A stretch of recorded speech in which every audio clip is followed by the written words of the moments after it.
Welcome to Escaping Purgatory, a podcast where we rewatch Supernatural to talk it through in the hopes that we can finally escape this show.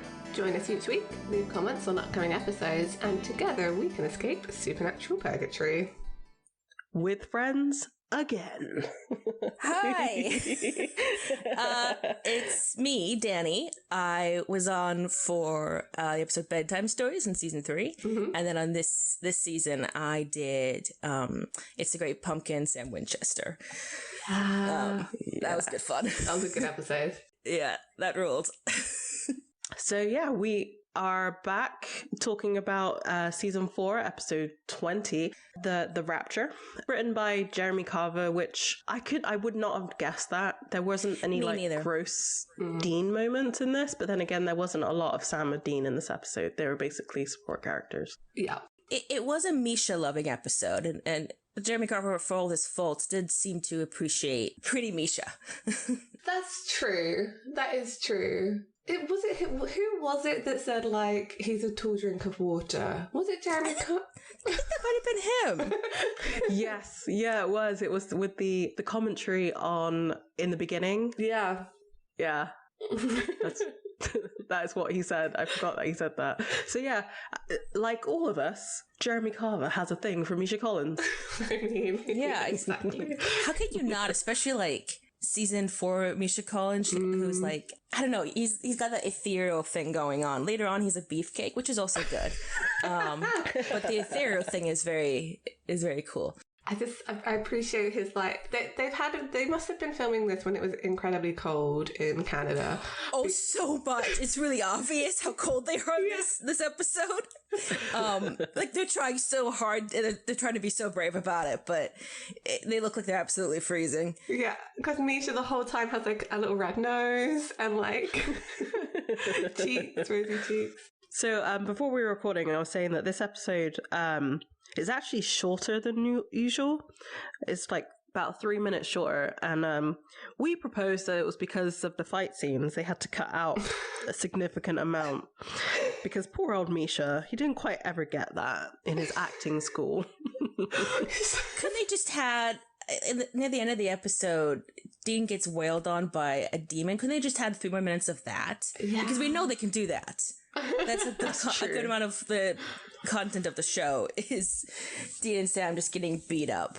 I think we could have added that like minute and a half of just Castiel walking away from them at the end of this episode. Oh, that would have been great. Yeah. Yeah. Like the full breakup moment. We love to see a pretty girl walk away. Exactly. Yes. Talking about that, there's one thing I have to discuss because I don't know when I'm going to bring it up in the episode. But this just, look, for anyone who denies like Destiel is a thing here, the absolute lack of sexual tension between Dean and Jimmy in this episode is it's really palpable. Yeah. Yeah, there's nothing. And as soon as Cass is like back in his like Jimmy vessel, he like stares Dean down. It's really intense. Yeah, it's good. Yeah, just if you're watching this again, on a rewatch, just think about their previous interactions in the episodes and think how very, very different this episode is. Mm-hmm. Yeah, I loved it. It was great. We can talk about that more as we go through. I'm sure it will come up again. We better. Now that Cass is in the show, we can all be Casgirls. No matter your gender, we are all Casgirls. Yes, we are. Right? Absolutely. What's really funny is like early days of us doing this podcast, I got like I think a message on Tumblr and I can't remember who it was from, and it was directed at me and it was like, you talk about dealing up, I can tell inside you're a Casgirl, and this is like season 2. Called out. So with the recap, we have Cass's introduction, essentially. Yeah, big chunk of the scene, yeah. Saying who he is and like... This is a vessel. This is a meat suit. Like, he has much disrespect for the human he's possessing. Well, he's like, he's a devout man. He prayed for this. And then we see Ruby and Sam getting it on and Dean's like voiceover saying like, something's wrong with you. Something narrative parallels, even in the recap, something. Over the scene of Sam drinking Ruby's blood, they play like a clip of him saying, "She saved my life." Like it's really funny. Like they play that over him drinking the blood, which is not the what that quote meant. No. And then it ends with Chuck saying, like, sucking blood, that's wrong. And the line that is just going to haunt me forever of Sam saying, "I wish to God I could stop." And it's like, you are actually doing so. And that, I hate that so much. I hate it so much. Like, it's just a knife through the heart every time I think about it. We then cut to like a fishing lure on a lake. And we see that Dean is just sat there happily fishing. I will say, maybe because it's camera work and you can't generally see fishing line, but it did look like the lure was just like, or lure there in the was water. Just bobbing along. Well, Dean didn't exactly look like he was fishing. He just looked like he was just relaxing. Yeah. And like the lure was there for like company. I mean, this is it. He didn't look like a man who was trying to catch fish. But I mean, it's lit in all the beautiful dream-like orange of Supernatural, which I very much appreciated. But a little bit less creepy than the later seasons. Yeah, this feels more natural. The orange. It's more of like an autumn, like it's like more of like the filter they would give to show you that it's like autumn or something. Yeah, like a sunset. Oh. Do you know what's funny though? It did remind me of like the box art of the like complete series, like that same kind of. Yeah, I was just like, I love this, but it does give me the horrible feels. And then Cass appears next to him and says, "We need to talk." And then Dean just says, "I'm dreaming, aren't I?" I'm just like, yeah, he like instantly knows it's a dream. Yeah, probably because it's too nice. Yeah, which I'm really happy for Dean that, his dreams have moved on from hell, because obviously we've seen him recollect dreaming of hell, like not sleeping soundly, and now he's like at a lake. Or did Cass create that location for Dean? And normally he would just have nightmares, but Cass came up with a meeting place. That could be true, because Cass does say it's not safe here. We need to be more private. And apparently inside Dean's head is not private, which, I mean, we've already seen Uriel invade, so yeah. But that's got crazy implications, though, because if Cass or Uriel are in his head, like, he knows, but the idea that they're being spied on and they don't necessarily know means that, does that mean that any angel can, like, read Dean's mind at any point in time? I think this is it, isn't it? Like, I think a lot of the angels can just pop out in and out of people's heads. There is no without them knowing. Yeah. Which does have huge implications for what they know. And it certainly means then that Chuck can. Which, it's not surprising, but yeah, it's like if he can read everybody's mind, then makes it a lot easier for him to control the story. Yeah, that's very true, actually. This is an interesting question, because we did have this conversation with Charlie in our episode of Monster at the End of the Book. Danny, where do you stand on was Chuck God or a prophet in season 4?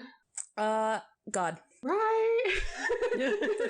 I think he was just having like he was just role playing. He was just, he wanted to be part of the story. Like, I think they say it in the episode of like, is it like an M. Night Shyamalan thing? It is. He wanted to be in his own story and be like a cool character. And he desperately wants to get near Dean and like smell him or something. Cause he's so horny for Dean. That's my take on Chuck. That's so funny, because no matter where you fall on the prophet to God scale, everyone's like, yeah, but he wants to bang Dean though. He really does. That is very true. Which, if Chuck is at least at times a stand-in for Eric Kripke, and we know that Eric Kripke's wife is named Deanna, yeah. I'm just saying. There's a line you could draw. The conspiracy board, like, it populates itself. It really does. It's significant. Like, it's good to know your stance on that as we go through this, because, like, I mean, God's not very much mentioned in this episode, but it's I don't know, helpful to know. I feel like we all four of us had differing opinions. There's so much to do with angels and the way that angels affect humans. So God isn't sort of inherently, adjacent to that, especially in these seasons. That's very true. Yeah, that is very, very true. So Cass hands him a piece of paper and says, we have to meet here, and you need to go right now. And Cass disappears. Dean wakes up. Okay, question about that. So inside Dean's head is not safe, but Dean has to open up the paper to read it, which would mean that anyone spying in his head would read the paper, which kind of explains how other angels found Cass at the meeting location. Because handing him a paper in the dream is not going to change. If he'd handed him the paper in real life, Dean could have like hidden it, right? But if 360 view for any angel spying in his head, they could see the paper. They could read the location. Or Surely. or was it an inception moment where he planted the idea in his head, so the paper is just representing that? Yeah, I was wondering that. Yeah, because we don't see him open the paper or anything. We just see Dean wake up. Oh, that hurts. Yeah. I can't be doing with the Inception stuff. The movie confused me. Dream things confused. Well, I think what the movie's about, the ultimate point of the movie is saying that if you have daddy issues, you need to have go 3 dreams deep and say goodbye to him on a deathbed. If Leonardo DiCaprio got like 20 hours alone with Dean, he could have fixed him, I think is what we're saying. Yeah, I think that's definitely true. I'm imagining the cast of Inception all trying to get to inside Dean's head. Oh, that'd be fun. I would want to see that. Tom Hardy trying to fight Crowley in hell or something. Yeah. I don't even know. What layers would there be? It would just be Dante's Inferno, surely. It would, right, yeah. Well, Dante's Inferno into Dean's head. In the movie, Elliot Page's character has to, is the architect and has to, create these, fake levels of the dream state, based off of what they know of the guy's head they're going into. So it's assumptions about this looks like a normal everyday thing. That's why they have a street that they're on, and they go inside a building. It's all meant to be normal looking, so he doesn't realize he's in a dream. So, how would any of those people know Dean well enough to know what looks like a normal, convincing dream level for him?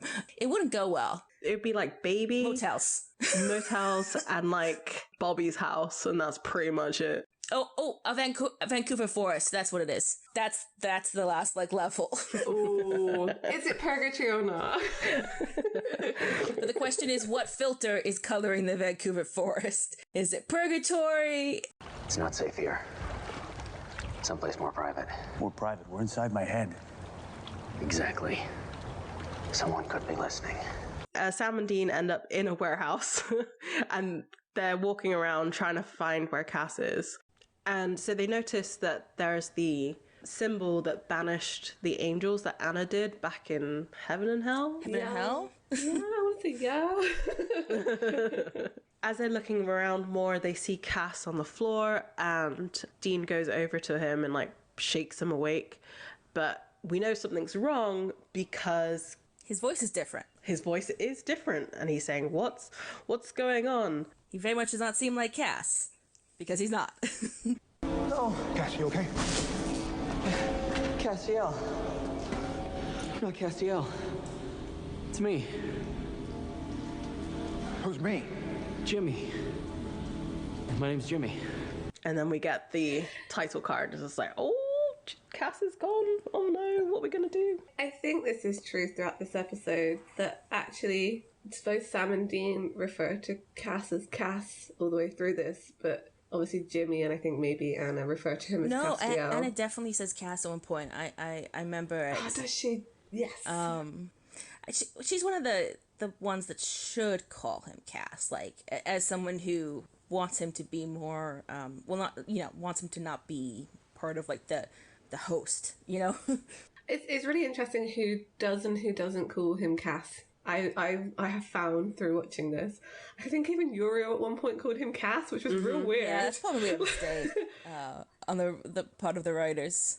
Or even it could have been an actor thing and no one caught it. When people use Cass is when they're trying to convince him of something. Yes. Get him on their side. So it's like, well, he obviously responds to this nickname, so let me use that nickname. I do find it interesting that in this next conversation, because Jimmy refers to him as Castiel, so do Sam and Dean, and then they all switch to Cass. Oh, I wanted to mention they saw like the sigil in blood on the wall, and it from what we know later on in the episode, it like clearly didn't work because probably Cass couldn't get to it in time to banish the angels. But it's interesting because we see, I guess this is a bit of a spoiler, but we see at the end of the season Cass use a banishing sigil, and it doesn't work on him because he's the one that uses it. Which later canon in the show shows us that even if an angel uses a banishing sigil, it will also banish them. In season 4, it's a different canon with how that sigil works. And I think it changes in season 5 when Cass like cuts the sigil into his chest. And I like to think that part of the reason he did that is because it failed this time because he couldn't get to the spell in time to activate it. So he's like, okay, this time it's on me. So that this time it'll work. I'm not going back to heaven. I'm not getting caught again. I mean, he was kind of overzealous with it too. Like, he drew that sigil massively on the wall. Like, of course you're not going to be able to get to it because you did it so big. It was huge. It's a bit of a bait and switch, isn't it, though? Because you think initially in this episode that he's been banished through this, and obviously we don't know where he's actually gone.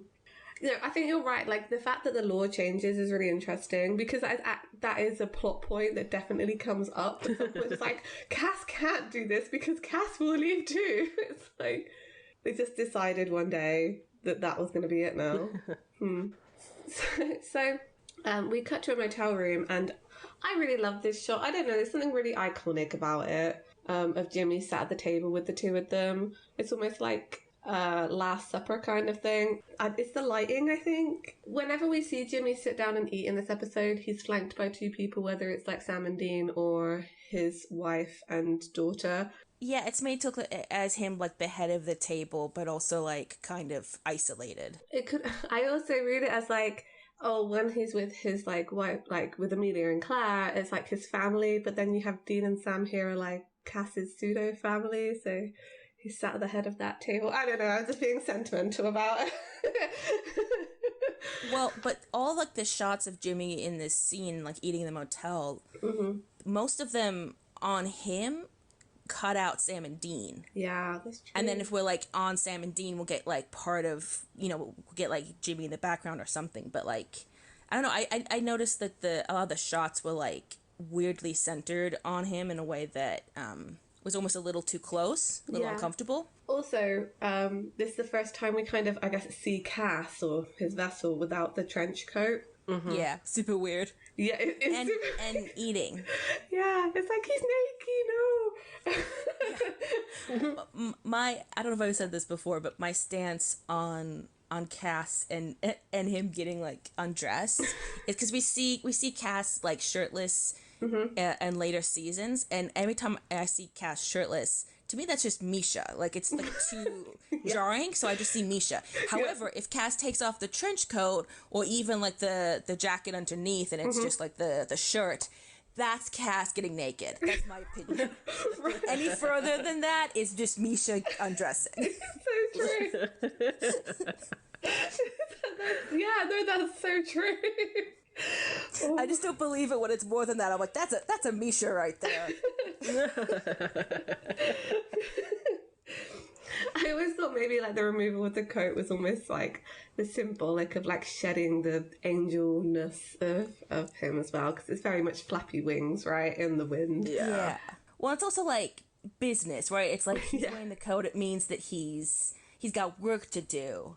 And like he doesn't wear it when he's human in season 9 because he's not able to like help out or like do angel stuff, obviously. Like he's just kind of human trying to survive. Or like when he takes it off because he's Cassifer, it's like, well, yeah, he's definitely not doing his like Cass business. He's not on the job. He's very much not on the job. So it's his uniform. Yeah, it's his uniform. That's right. Yeah, so Jimmy is sat with Sam and Dean at this table, like absolutely devouring a burger and a drink. It looks like the same burgers that we see in season 5 with when Cass is got like the hunger for meat.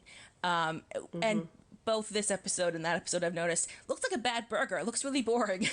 Looks like it's just meat and bread. It does not look tasty at all. So obviously, like, Sam is questioning, well, they both really are questioning him about what happened. And Jimmy says that all he remembers is a flash of light, and then he woke up as himself again. So what, Cass just ditched out of your meat suit? I guess Dean's asking in a Dean way, did Cass leave voluntarily? Yeah. But Jimmy says that he doesn't know. Yeah, and Sam calls it, he says that it looks like like a angel battle royale happened there, which I would watch the heck out of that. Why didn't Supernatural give us that? I just want to see more angels fighting with glowy powers. I want more light powers on screen. And now that like we have to wait for the next season of The Boys, there's just no light powers to satisfy me. This is what I do love Starlight in The Boys, but like, what exactly are her powers? Because they just seem to be like just being real bright. She's just real bright. I think it's what it says on the tin. It's Starlight. It's just light, I guess. Because it's not electricity, even though she gets her power from electricity. Yeah. But it is. I appreciate a glowing woman. I'm not complaining. Yeah, absolutely. Like 100%, I'm here for it. But at some point, we need to explain that because you can't just make a pseudo Cass glowy in your show. I mean, he's deranged. We know that. Sam does say that he did Cass wanted to tell them something before he went, but Jimmy doesn't remember what it is. And when Dean asks him what he does remember, he just says that his name is Jimmy Novak and he's from Pontiac, Illinois. I know we're in Chuck's story, but so Pontiac is where Dean was raised from the grave as well. Mm-hmm. Oh, that's right. So I actually forgot that. It's like I guess the coincidences that Chuck had to write that Cass's true vessel bloodline also happened to live in Pontiac, where Dean was buried by Sam and Bobby. And we spoke about why they even bothered to drive to Pontiac to bury Dean there, because he died in Indiana. Mm-hmm. So anyway, I don't know. It's just, why Pontiac? There's a lot going on there. To all the good vessels come from Pontiac, Illinois? Like, is that where all like the good angel vessels are located?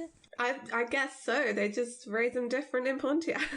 Something in the water, something in the soil that Dean climbed out of. Yeah. It makes them angel ready and ready for just being a meat suit. Perhaps. It's prepping. Prepped them. Yeah, absolutely. Something about Pontiac is we're all good at prepping meat suits. Lubricating me. I don't like that I said that.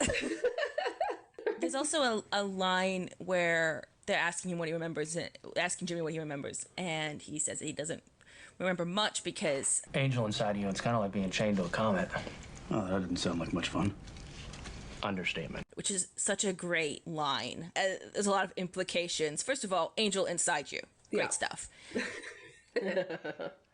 And the chain to a comet is so cool. I love it. It's a good visual, like just the out of controlness of it, right? That you're just being carried along by this unstoppable force. But also like celestial, like literally part of the celestial bodies. Yeah, I swear. Some of the lines they write in here, like, it's too good for Supernatural. So we do go into a flashback and it kind of fades from Jimmy saying, I have a family, to fading into his family. We see his wife, who's called Amelia, and Claire, who, I mean, we'll talk about Claire. And, and they are sitting down to pray over some food all together. So they're clearly a very religious family. Well, and Jimmy's wearing like the classic like conservative dad outfit of like an oversized like button up like shirt, and he like, man, all like the dads I grew up like with all my friends' dads, they all wore this exact like outfit and had like the boring like flattened hair, and I saw that, I was like, oh my goodness, oh no. See, yeah. I know exactly who this person is just by like how he's dressed, and it does not seem like it fits Misha at all, but it works. Yeah, it's like the one thing I do struggle with this episode is because Jimmy's voice is just Misha's voice. Well, I have a question about that, because his voice is obviously a lot higher for Jimmy, because we know that Misha sort of lowers his voice to play Cass. Yeah. But I was wondering if there were moments where he like actually raises his voice beyond his normal for Jimmy, or if that's just how high Misha's voice was back then. Oh, that's a good and I don't know. I've not seen like enough interviews or anything to know how high his voice was in like 2008. But there's moments where I'm like, are you putting it on? Misha does do this uplift of his voice sometimes when he speaks. I shouldn't know this much information about him. But if you watch sort of panels and things even now, like he has sometimes like an uplift in his voice, and I feel like you're right, actually. I think it's slightly raised for Jimmy, but it's at that point. So to me, because maybe I've watched way too many panels, and Misha still sounds like Misha, but not at his like natural register. His kind of exaggerated register. Right? I do think he exaggerates it a bit for Jimmy, because I think he really wanted to make it super different from Cass's voice. So he's like, for Cass I went low, so for Jimmy I'm going high. This is the full range of my my accent. And my throat will never stop hurting. Oh, it must have been such a relief to play Jimmy for a bit. Like, I can finally stop like sucking on lozenges. I was also trying to remember how he sounds in The French Mistake, because I think even then it sounds a little bit different to Jimmy. Well, there's definitely points in that where he definitely makes his voice higher. Yeah. Well, yes. Comedically, yeah. So. Yeah. Just accent master. He's the accent master. Well, no. There's the season 13 ? German Nazi alternate universe cast. So no, not accent master. Oh, no, I know. I do think, however, I do appreciate his empty accent, also from season 13. I enjoy that one. I think that was fun. And I'm going to die that hill. I do think it's fun. Yeah. Yeah. So we see Jimmy falling asleep in front of the TV. He's watching some kind of religious Touched by an Angel TV drama. I don't know. Well, it's like, I was gonna say televangelist TV, where they bring up like an audience member that's had like a religious experience that was instigated by like the televangelist, like preacher or whatever, and the guy's like, I think he says some line like there was an angel on either side of me, and then that's when like the TV like cuts out into like really loud static. Yeah. Cass trying to communicate through televisions. You think with Jimmy, well, I guess to be fair to him, it works with Jimmy. So why would he not try and do it when he's trying to talk to Dean? Well, there's the season 6 line of where Cass says that he's a celestial wavelength of intent. Yes. And if you think about like wavelength, like so like sound waves. Yeah. Is Cass's like true form primarily sound? He talks to like the radios and the TVs. It would definitely work. So yeah, the TV goes all staticky, and that wakes Jimmy up, and he's like, what's going on? And he goes to try and like change the TV channel or whatever, and he gets the really high-pitched ring that we heard from Lazarus Rising come through. It was so loud I actually had to turn down my television. and so the TV screen is like flashing between all these different images, and then also static as Jimmy's like covering his ears from the noise. We see it start to cut back and forth between the images and Jimmy in like a way that implies that the images are actually in his head as well, like that it's not just on the screen, that he's feeling the images or seeing them or whatever in his head, and it's uncomfortable. Side note, couldn't make out any of the images other than a rocket and some sort of military vehicle. Yeah. Which both are like space and fighting. Right? Like angels are from above and they fight. Like those are the two images that I could find. There was also a little earlier a big shot, like a longer like shot of just planet Earth from like above in space. So yeah, the only images are I don't know, they seem relevant to angels. Yeah, it's almost like a translation of perhaps of what Cass is trying to tell him, like, right, the apocalypse is coming, we need your help kind of thing, but it's getting filtered through images that maybe Jimmy can comprehend, because what Cass is projecting is beyond comprehension for humans. He clearly like tones it down later on in the episode, and because Jimmy, as he like hears the noise and it's getting these images, he starts to like convulse. Not good. Not good. Yeah. Like, tone it down, Cass, come on. Does not know how to use his inside voice. A question here, when do you think this happened? So okay, that's interesting, isn't it? Yeah. Let's get into it. So we're given the impression that Cass, like, for lack of a better word, woos Jimmy as a vessel over a decent period of time. Like, because at some point, Jimmy says, like, he's talked to Cass, like, a dozen times or so. And you have to imagine that's not all the same day or anything. So it's like at least a week, right? But probably longer because, again, it's jumping forward a little bit. Yeah. His wife, Amelia, tries to give him, like, medication. Yeah, right. She thinks he's having a psychotic break, which is kind of true. And so clearly they had time to, like, go to a psychiatrist and get prescription medication, right? Like, so clearly time has passed. Like, it could be a month or something. It could be more. I think Cass had to have been, I don't know which I should use, wooing or prepping Jimmy for a while before he raises Dean. And that there's interesting implications because we know that he had to fight like a long battle to get to Dean in hell, like him and other angels. Yeah. However, hell time is different than Earth time. So was he like preparing Jimmy as a vessel prior to going down to hell? Or is there something where like he was doing both at the same time, like celestial like texting Jimmy as he's in hell fighting demons, or time travel even? Maybe, because it doesn't, basically I have issues with the timeline because right, yes. So, what was it? September 18th. Was that right? When Dean was raised he came out of the grave, raised from hell. Yes?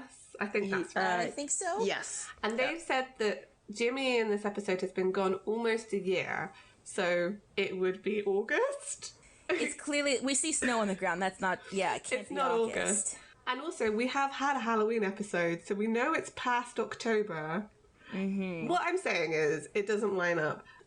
In some ways, I guess it doesn't really matter. But the only explanation that makes sense if you're trying to follow supernatural chronologically, can't say that word. Which one should never try to do. But. No, it's a recipe for madness. That this does involve some kind of like jumping back and forth time travel issues. But then I don't know.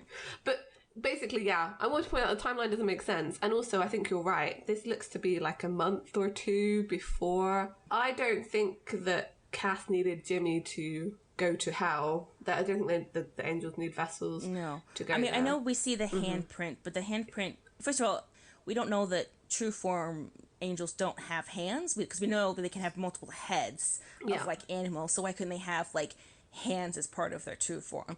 And secondly, the handprint could be the real world, like 3-dimensional interpretation of some form that's in multiple dimensions, and so it's like it's like half of the image and just looks like a handprint. But no, I do not think that there's any way that Jimmy the vet. Well, it can't be, because when Dean is in the gas station right after he gets out of the grave, he walks to a gas station, and we hear like the Cass's like true voice, and like basically he like blows past the gas station. Yeah. And he's clearly not in a vessel at that point. Right. So because he thinks that Dean can would be able to understand him, which he can't. So he has to go and get his vessel to talk to Dean. So time travel. Maybe up to that point he had been like wooing Jimmy, went and got Dean from hell, then tried to communicate with him, realised it wasn't really happening, thinking, I kind of need to finish this like situation with Jimmy, and then went to go get that vessel once he realised that he otherwise was not going to be able to communicate with him. I think there's this bit of jumping back and forth from Cass, like, am I going to have to get a vessel? Oh, I'm going to have to get a vessel, man. Or maybe he really thought that, because he really thought Dean could understand him. Yeah. He thought maybe he'd get away with not having a vessel at all. And then when he realizes he doesn't, he's like, fine, I'm going to go and spend 2 months in the past trying to get this guy to say yes. Which actually he probably doesn't have to do, because we see, like, no other angel goes to this much work to get a vessel, other than like trying to get like Dean or Sam as a vessel, right? Like, but all the other angels, they just like, they find people who will like instantly say yes. But Cass is like slow and sweet. He takes his time. There's foreplay. And I don't know if that's Cass being nice or Jimmy being stubborn. He wants the enthusiastic consent. He doesn't just want the consent. Yeah.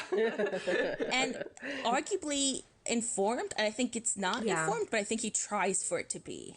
Because Cass is bad at communicating. He would think he did everything he could to inform Jimmy, but he really didn't. He did not. Cool. Well, I'm glad we solved that one.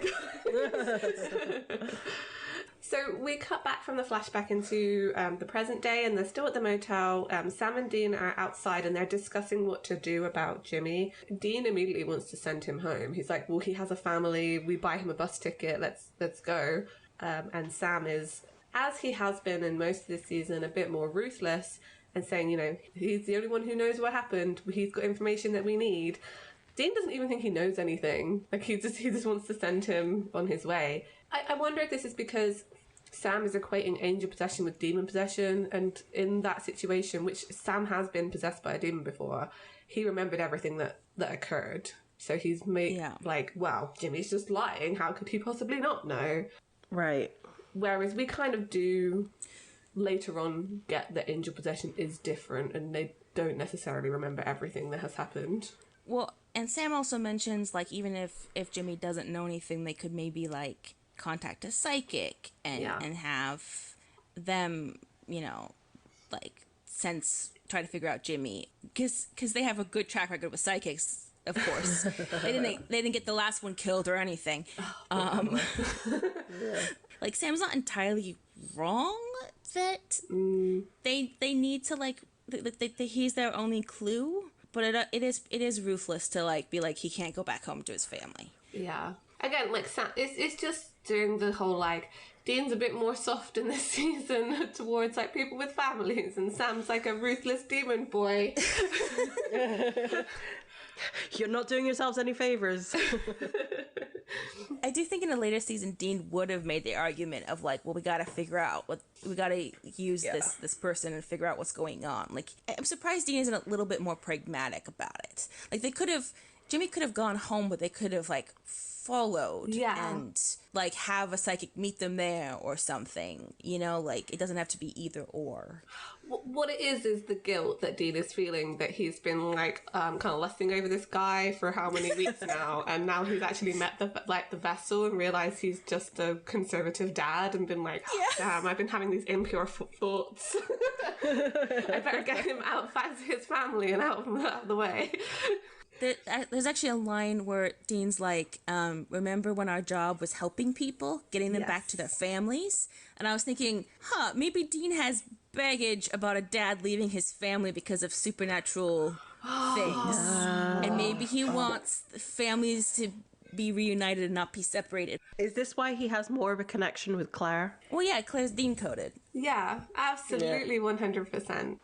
They both have, because Amelia later on in the show abandons Claire to go look for Jimmy. Yeah.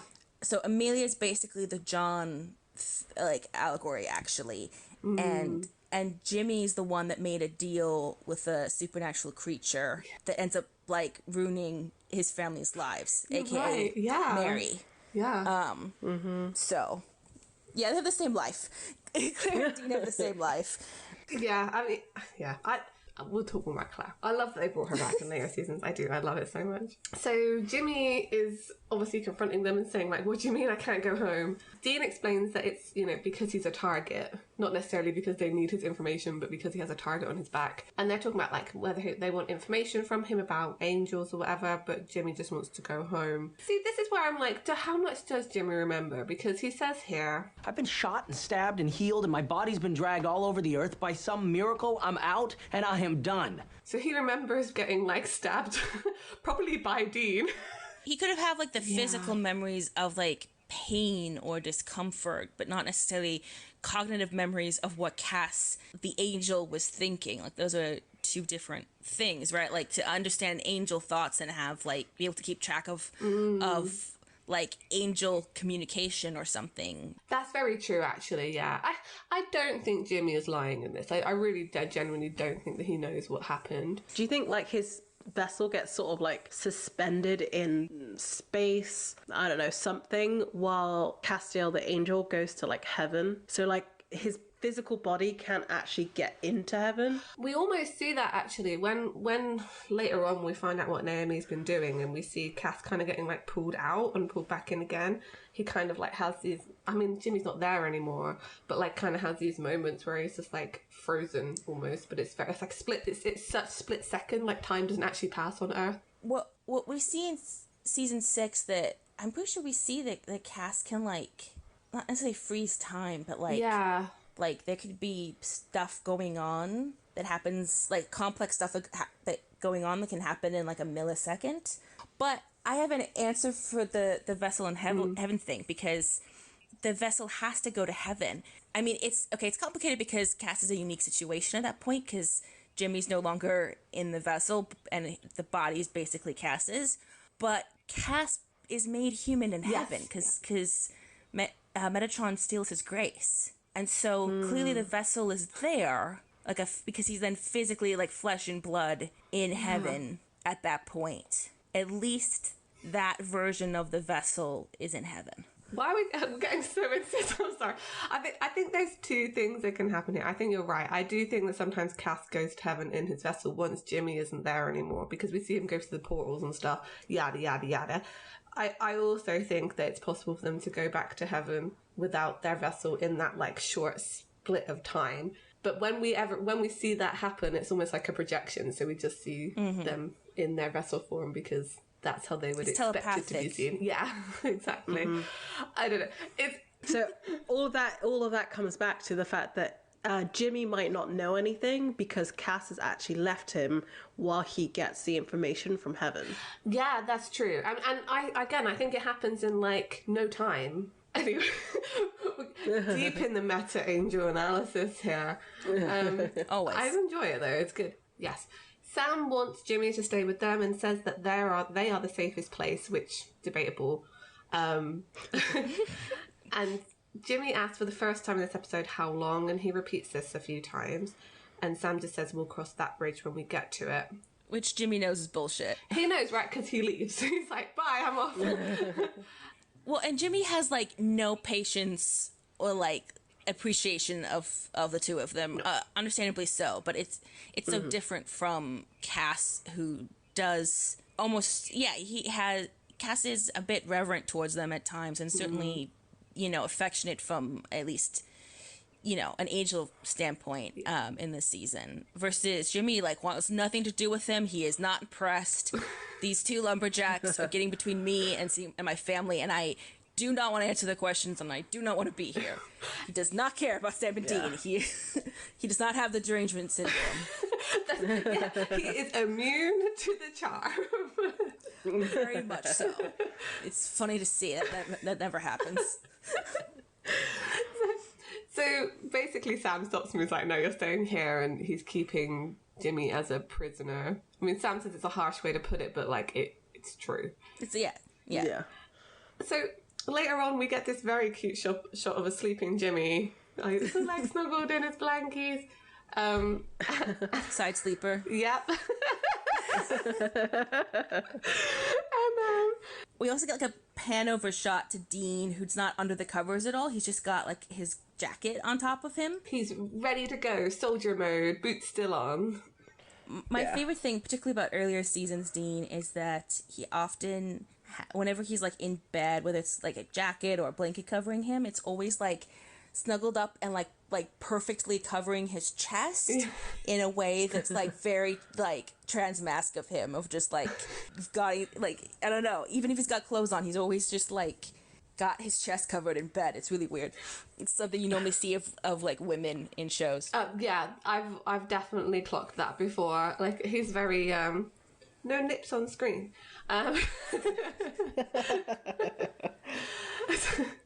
So we see Sam look at Jimmy and look at Dean, and they're both asleep. So he sneaks out of the room. Jimmy notices him leaving because, I mean, Sam is a giant. He can't move anywhere stealthily. And Jimmy was clearly awake and waiting for his moment. Exactly, because he wants to leave. He's a prisoner. And he leaves. We cut to Sam by a vending machine, and we see him have a very sort of intimate moment with his hand and some demon blood. Right? I was like, why would you drink that way? Like, you're losing so much by pouring it into your hand. He's used to consuming it from skin. Ooh. He's used to the dish that his lovely drink, his special drink comes out of is skin. You're right. I wish you weren't right. It gets saltier.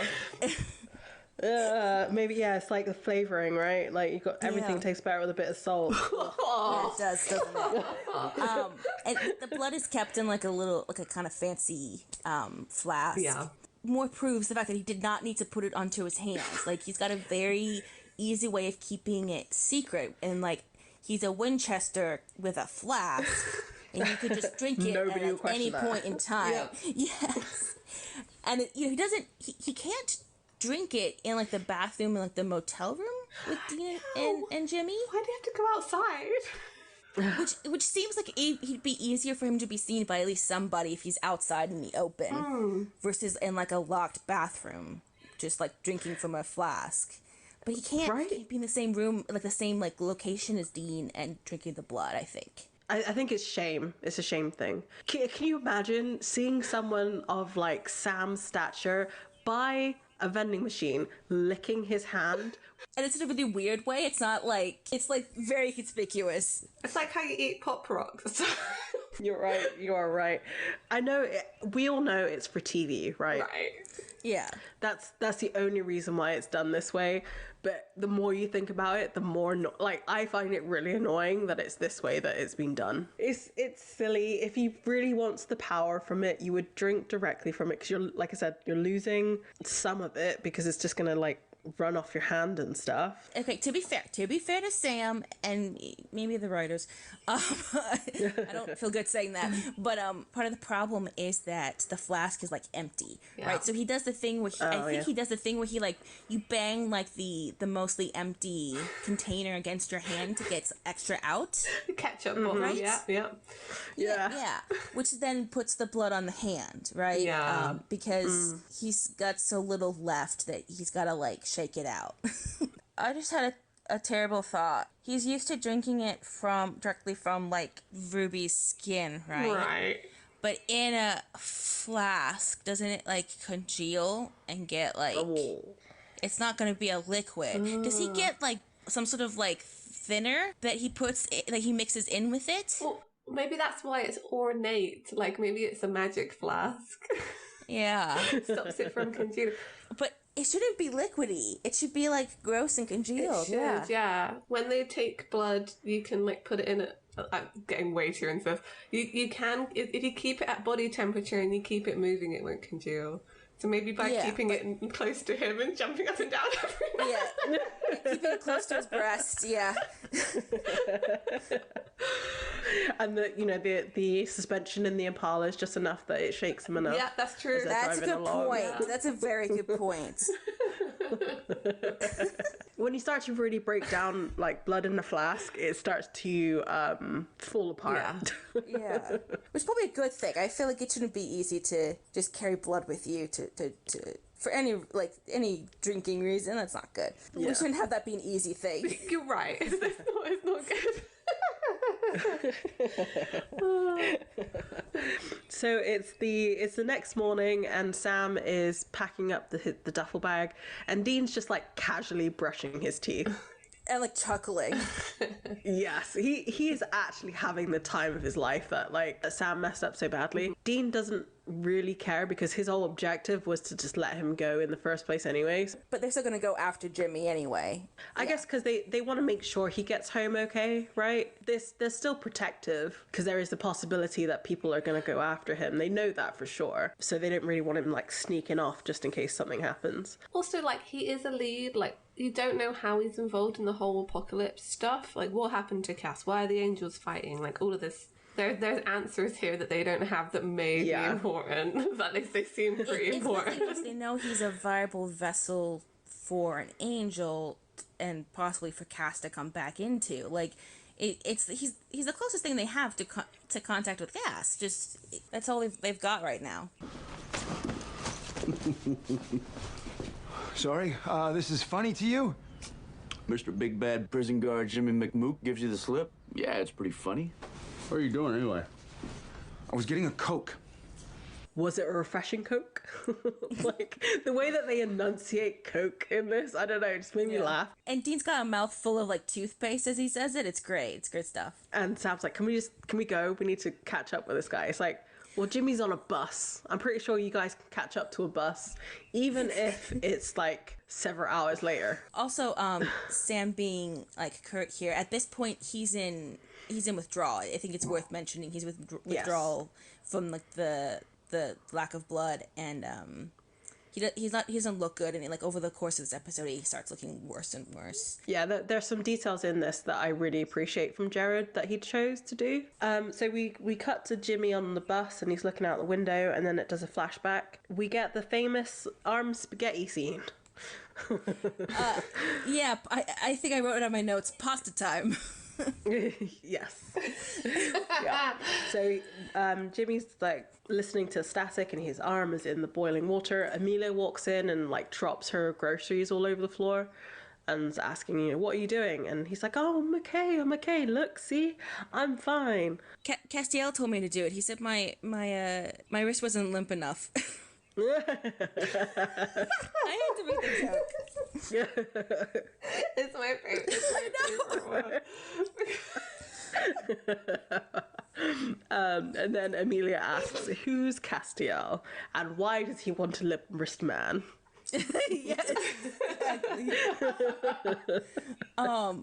Also, so all I could think about is that we know that Water on Supernatural is part lube, and obviously Misha wasn't sticking his hand in actual hot water or hot lube water, so they've got to have something like blowing air bubbles from the bottom up. So he's just got like bubbly, maybe lube water that he's just like that, like half his arm is in.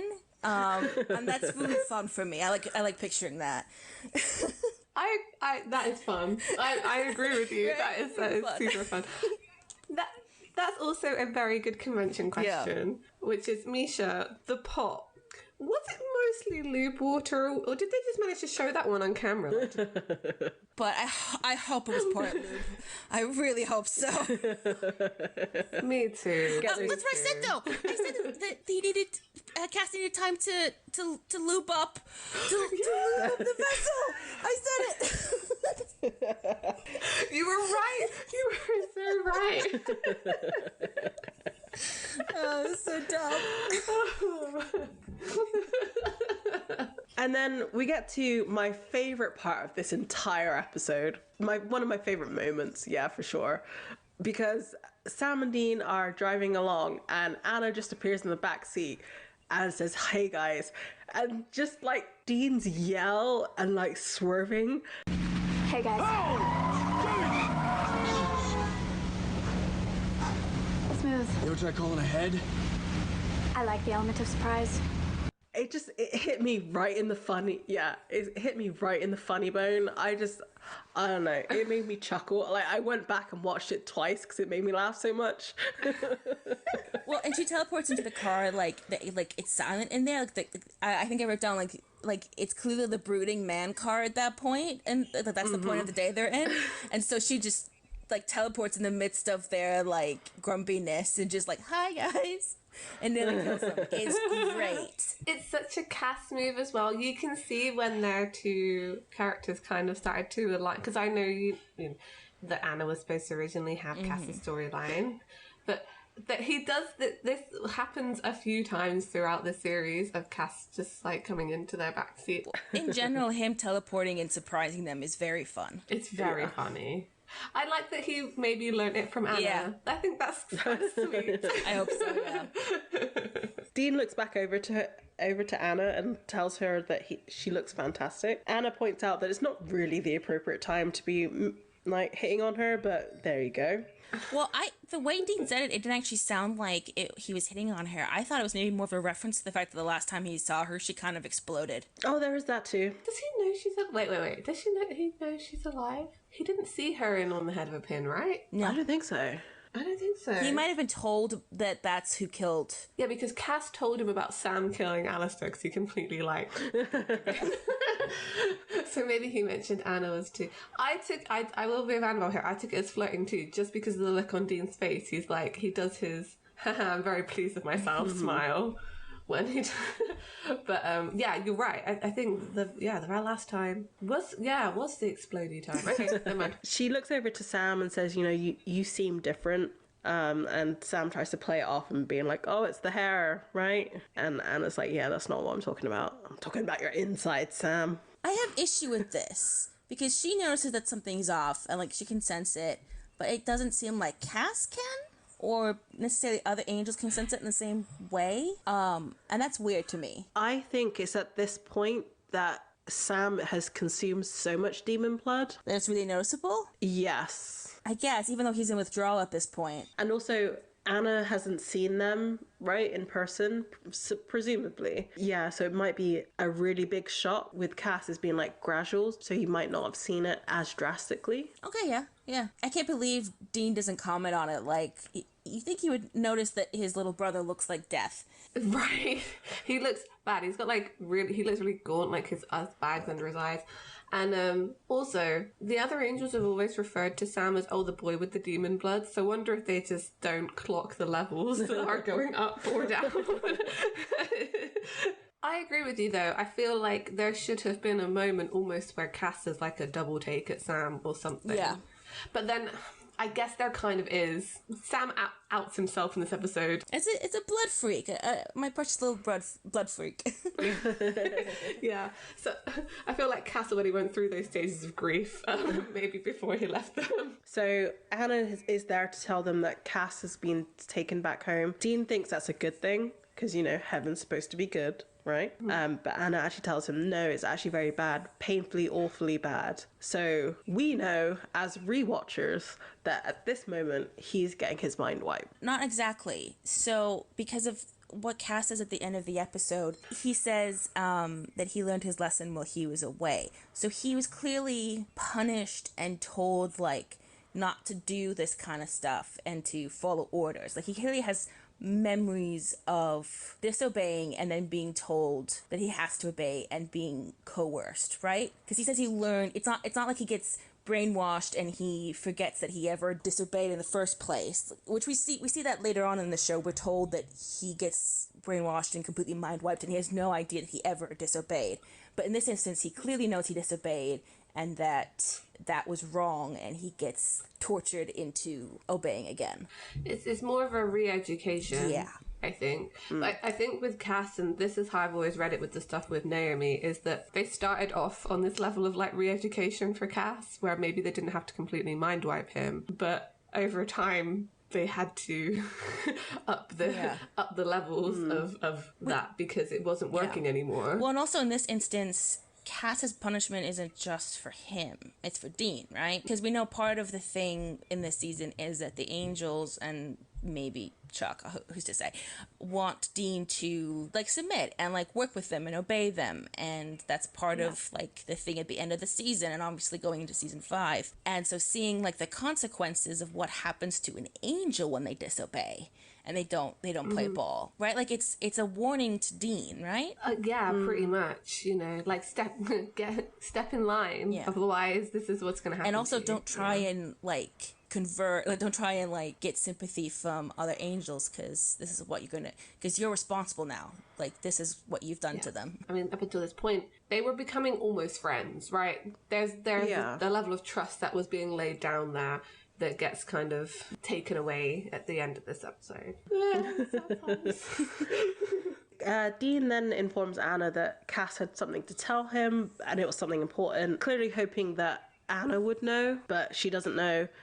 Then she asks if Jimmy knows, and they say that Dean says he doesn't think so. Yeah, and that they lost him, and now they have to go find him. It's like, yeah, okay, that's what we're doing. Well, and this is the only scene she has in the episode, and I was thinking as I was watching it, like, she doesn't help Sam and Dean. Like, they already know they gotta go get Jimmy. They already know that he's probably in danger. She doesn't help out with any of the demon stuff, probably because she needs to keep a low profile. But like, she doesn't have like a purpose in terms of the plot as viewed by Sam and Dean. But she's got a purpose in the plot in terms of us, the viewer. But like, she doesn't help them at all.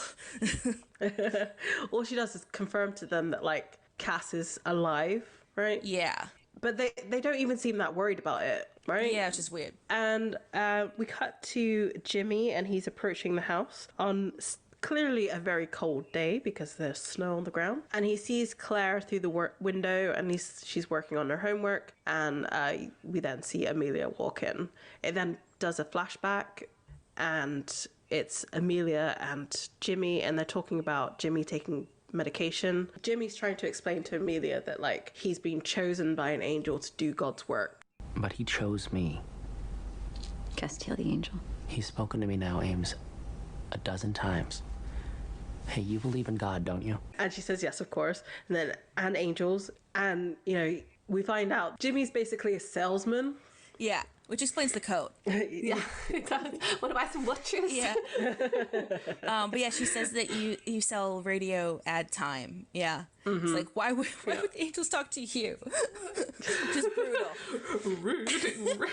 Which, I mean... But she's not wrong. Given the fact that it's wavelengths, and waves can be sound and light. Yeah, that's cool. Is it that weird that they would go to a radio guy? Angel Radio. I don't know. Angel Radio. Oh. Right? Right? You know, each of these vessels has in their blood and also in their job description something. And Jimmy says, well, no, it has nothing to do with that. I'm special. It's in my blood. Which, is this the first time that vessels and blood has been mentioned? The idea that they're genetically... Yeah. Well, yeah. It might be the first time. I thought this while I was watching it. I do. I think this is the first time that bloodlines get introduced in the idea of vessels. And it's mentioned a lot in this episode. Yep. So they're clearly ramping up to revealing something. something blood. But not actually until the next season. Yeah, exactly. So they must have had that planned out, and it really makes me think it. Like, there's just been a few hints that angels have said to Dean about what's going to go down with the bloodline vessel plot. Yeah. For sure. I mean, isn't there something in It's a Terrible Life, like at the end when he meets with Zachariah, doesn't he say something like, it's in your blood? And he says, like, and you're going to do all of the things that you need to do, and then he, like, reiterates, like, all of it, and I always thought that was a reference to Michael as well, but... Yeah. I thought it was interesting that Jimmy's so fine with the fact that it's not actually about him and anything. It's not about any of Jimmy's own merit, it's just about his genetics, and he's cool with that. Wouldn't you want the reason an angel's talking to you be because of who you are as a person, instead of like your genetics? It's also not uncommon at least in my experience with my upbringing, like Christian religious circles, there is sort of an idea of like inherited religious destiny of a kind. But it's like, why? It takes out all the agency or free will. It's like, So what's special about you is just your genetics. It's just your blood. Who you are doesn't actually matter. Isn't that sad? Like, why aren't you upset about that? Also, isn't it Castiel who's like the absolute paragon of free will? And then we have Jimmy, his vessel, who is like, sure, it's my destiny to be a vessel. And just the fact that he's the one that was destined to be that way, and poor Cass. Except it is a moment of free will for Jimmy at the end of the episode. Yeah.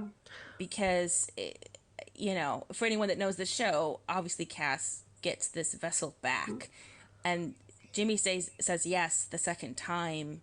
Not because he's asked or because he needs to. It's a free will choice. But it's almost under duress, though. Well, no, because Cass not trying to get him to say yes. I think he seems like he doesn't actually want to possess Jimmy again. That's my reading anyway. I don't know.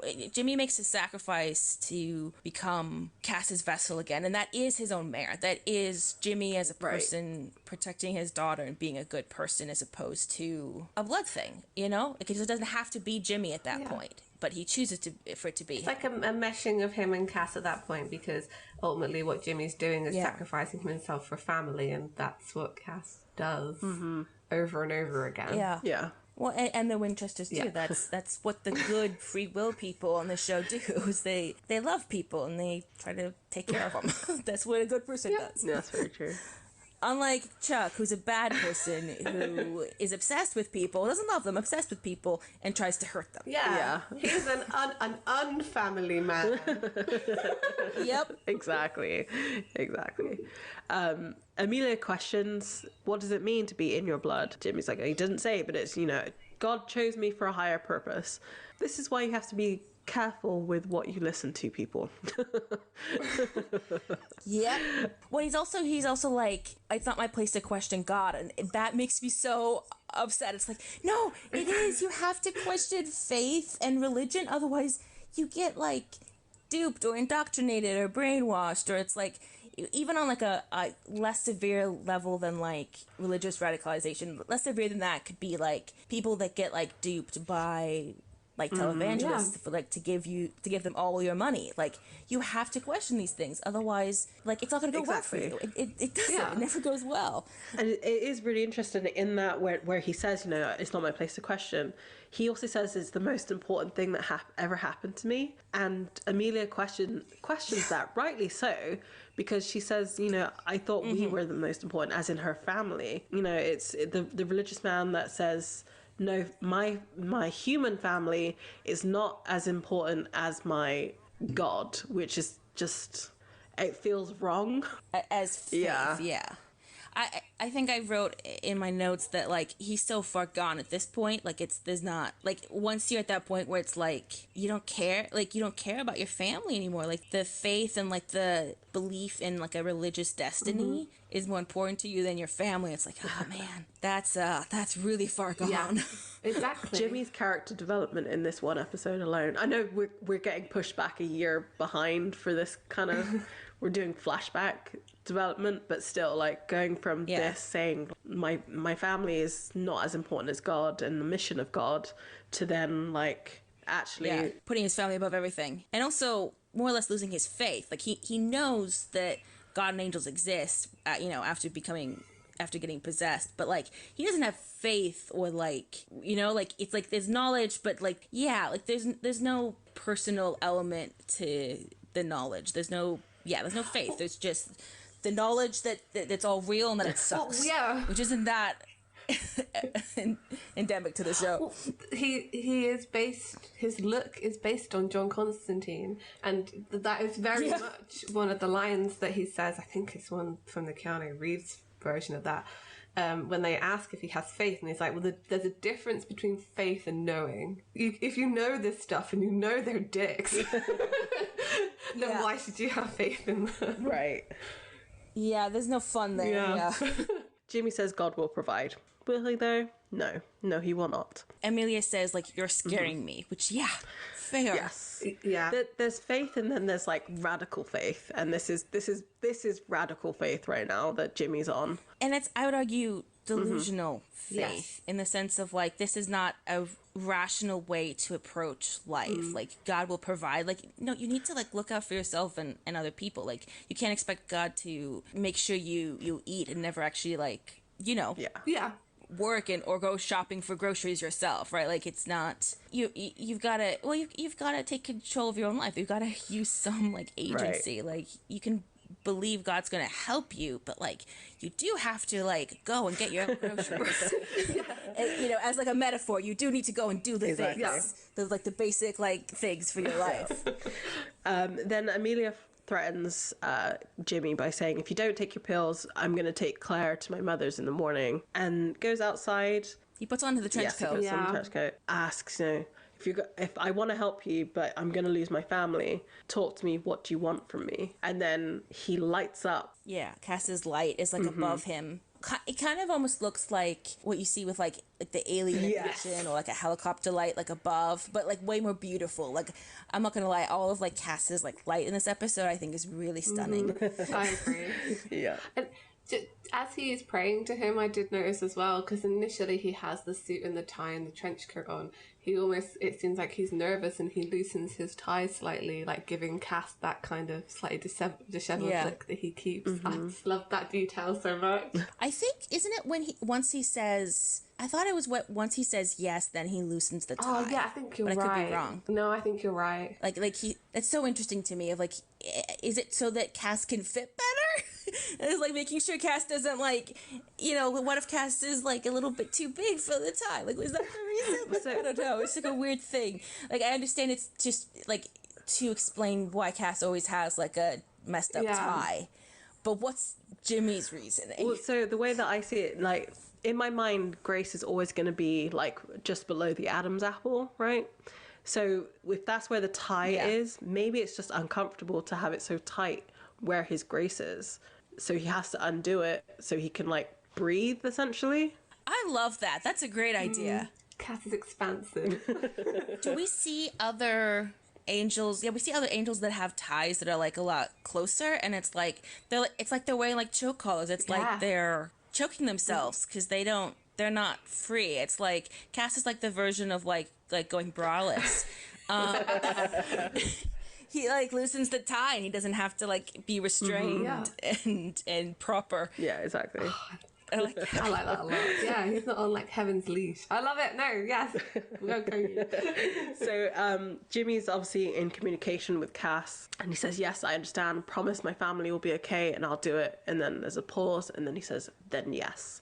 And then the light sort of intensifies, and once it dissipates, it's now, you can just see Misha's change in like posture. It's incredible. Yeah.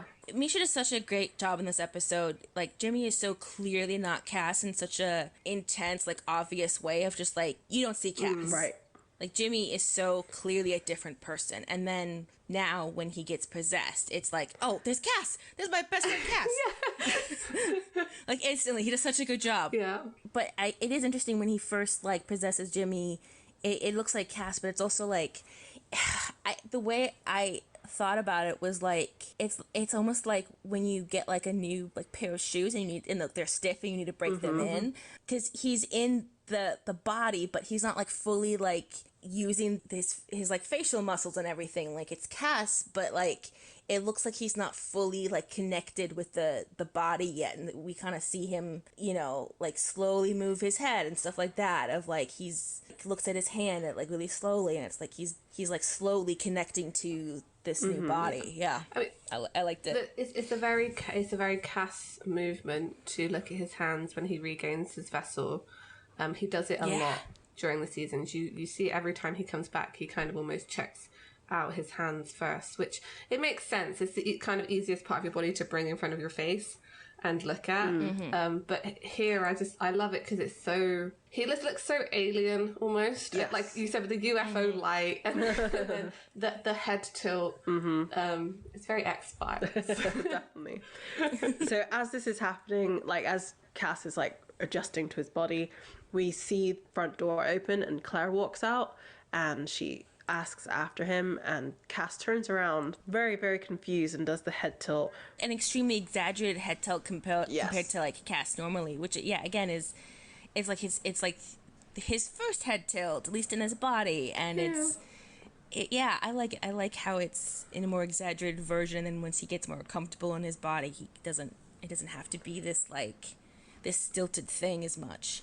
In the HBO version of Supernatural, when angels possess a vessel, it would be way more like body horror gruesome, of like overextending limbs by accident and like. I would love that. Yeah. I like body horror. Mm-hmm.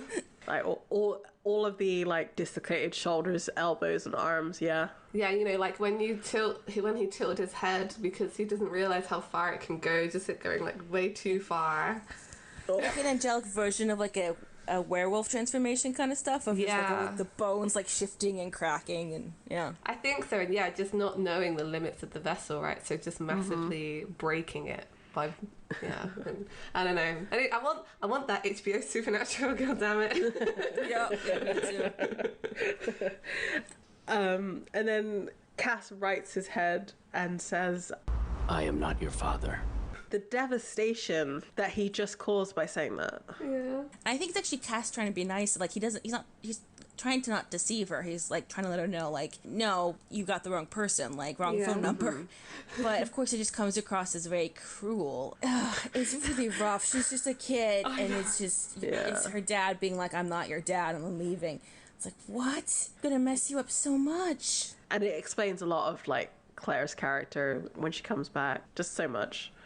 Yep. So, okay, going back to time, is this moment, like him getting the body right this second, is he about to go confront Dean and Bobby in the barn? Yeah. In my mind, yes. I feel like this is just before the barn. I disagree though, because he's a lot more comfortable in the body and like a lot less weird and stiff than he is in that moment right after possessing Jimmy. Like, I don't know. I feel like it was like Jimmy barn, but maybe not. Maybe he didn't fly there, so maybe he's getting kind of like, oh, I've got time. They're doing this spell that's not actually going to summon me. Like, it's fine.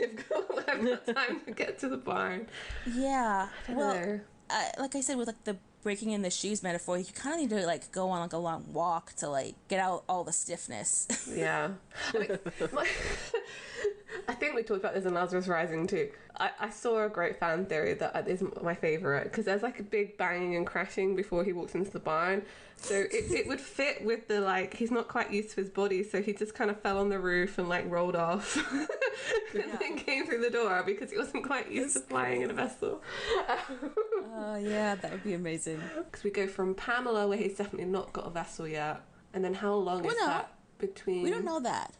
I don't think he does. Well, no, because she's talking to him like with like a seance. Oh, yeah. And I think that it's clearly just, they're not summoning the physical form or anything. Like, they're just like talking to like the psyche. Yeah. And like, obviously his like true form like burns her eyes out, but like I don't think that the vessel would get in the way of that. I was just assumed he didn't have a vessel at that point. But you're right. What it is though is it's evening in the barn when he encounters Dean, and it's evening when he first possesses Jimmy. So it's either the same night or a different night. So it's either like right away, like you said, or at least another 24 hours. Yeah. We will never know. It then cuts to present day, and Jimmy's at the door, and Amelia answers, and is obviously clearly shocked that he's he's there. She says, "We stopped looking for you." Ugh, it's really brutal. Worst. Yeah. Yeah. They then go into the house, and they're in some sort of like sitting area, and Amelia tells Claire to go to her room. Jimmy wants to see her, and Amelia's like, no, I don't think that's a good idea. It's almost been a year. Do you think Jimmy knows that Cass saying I'm not your father was the last thing that she heard from him?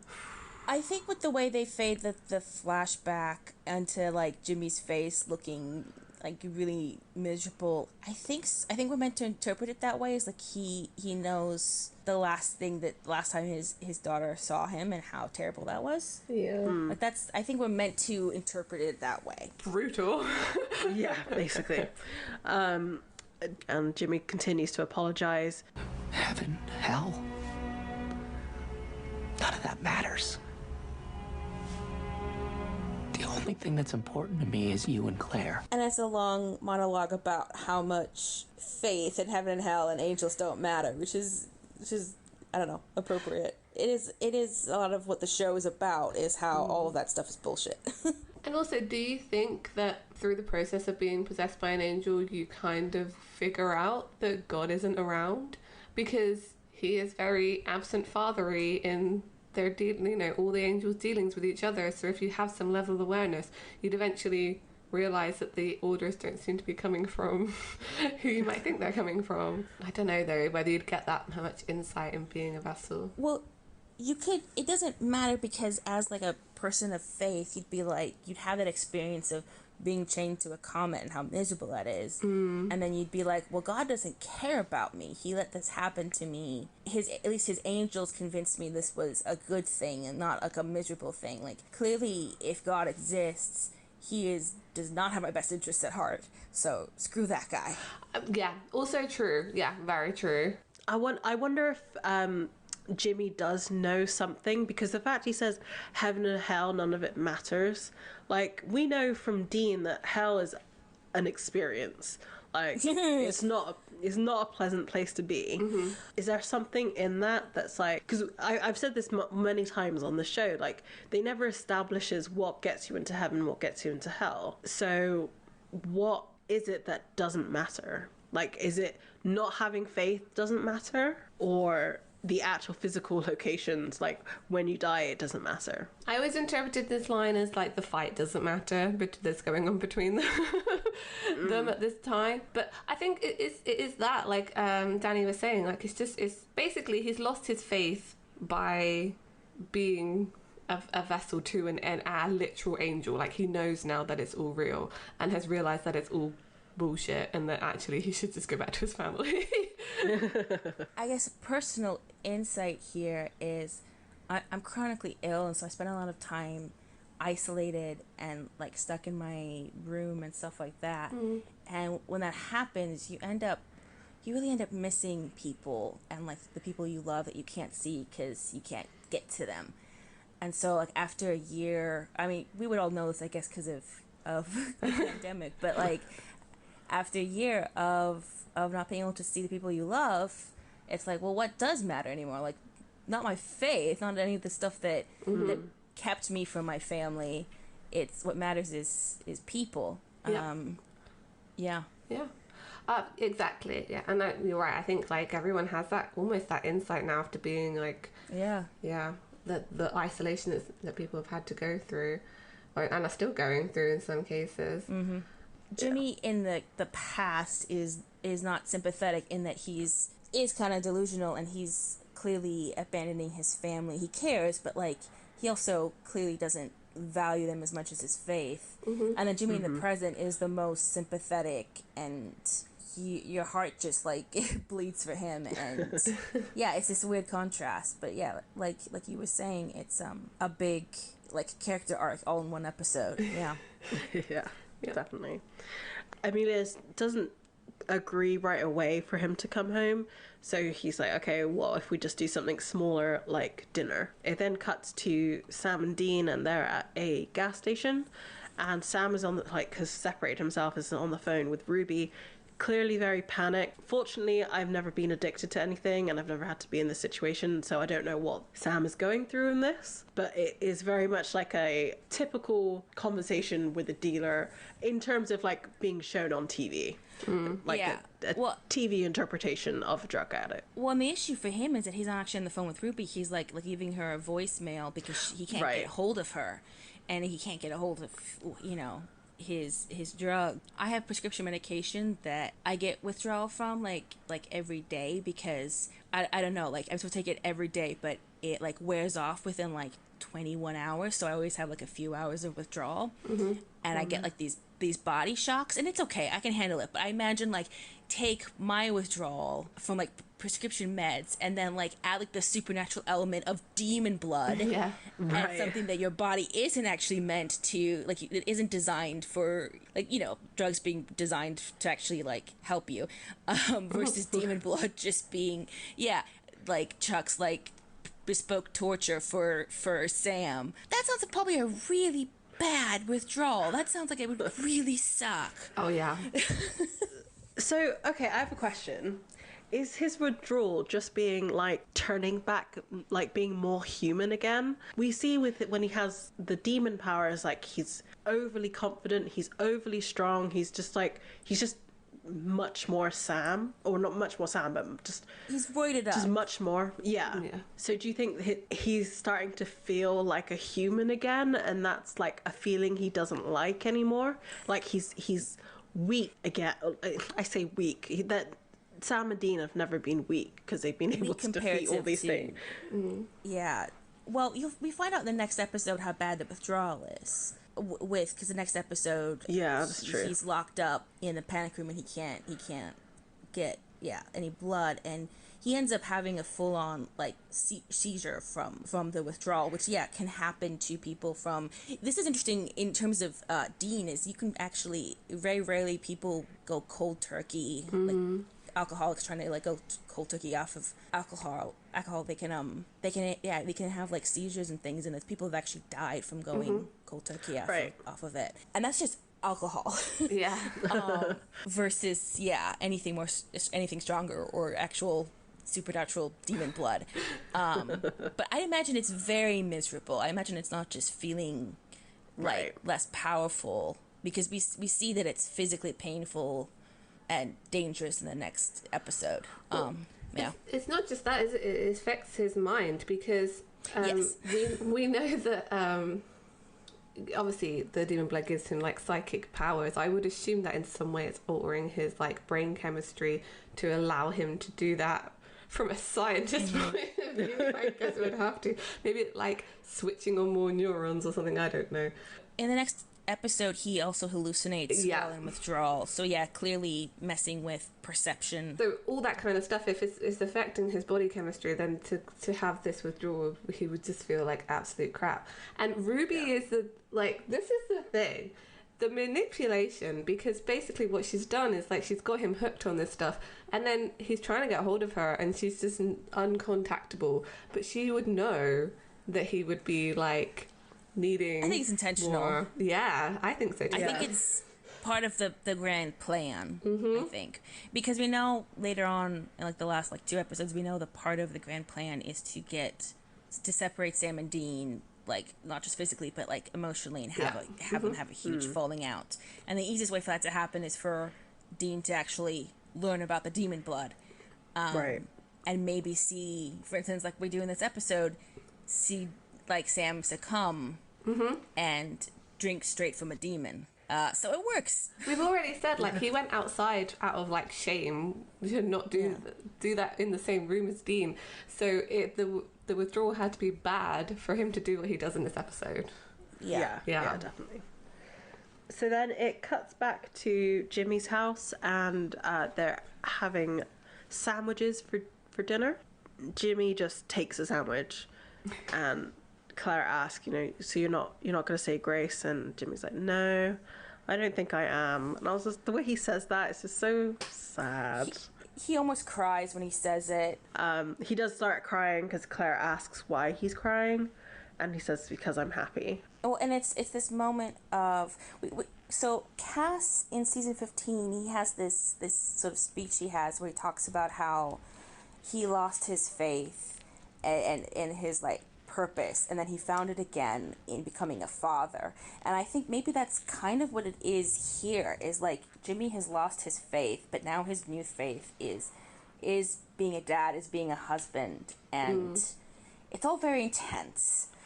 Yes. Because you get, I feel like you get the palpable feeling that he's figured it out too late. Like, something's coming for him, right? So it's like, oh yeah, you're having this revelation that your family's most important, but maybe should have figured it out a little while ago. Yeah, definitely. The doorbell rings, and Amelia goes to answer the door, and it's their neighbor who's asking about Jimmy, because he was like, I swear I just saw your husband walk in. Jimmy then comes over and like says hello. The neighbor's name is Roger. He asks, where the hell have you been? Subtle hint there as to what's coming up. I don't know what's wrong with me, but I immediately assumed that Amelia was having an affair with Roger. Right? Me too. I think it's maybe just because we're so used to that trope. Like, Right. we can see that in season 8 with, like Sam's the other guy. Yeah. Like, wait, isn't that also Amelia? Also an Amelia. That's also Amelia. Sam's dating Amelia, and she thinks her husband is dead, but he comes back, and his wife's with another guy, who's Sam. Yeah, it's totally a thing. So, Jimmy and Roger are speaking in private, and again, he says, "You scared the hell out of a lot of people." Hint, hint. And Roger continues to interrogate, so no, really, what happened? And Jimmy's like, "Honestly, the worst year of my life. You wouldn't believe a word of it, even. But it's all okay, I swear." And Roger says, "Actually, no, it isn't." And his eyes turn black because he is a demon. Oh no. And I mean, Roger threatens his daughter, which rude. Yeah. He's like, "I'm gonna kill your family in front of you," or whatever. It's gross. Yeah. His eyes then turn back to normal when Amelia comes back in within the room. Which is just like, he's just toying with him, and it's so cruel. Roger turns around to get the beer.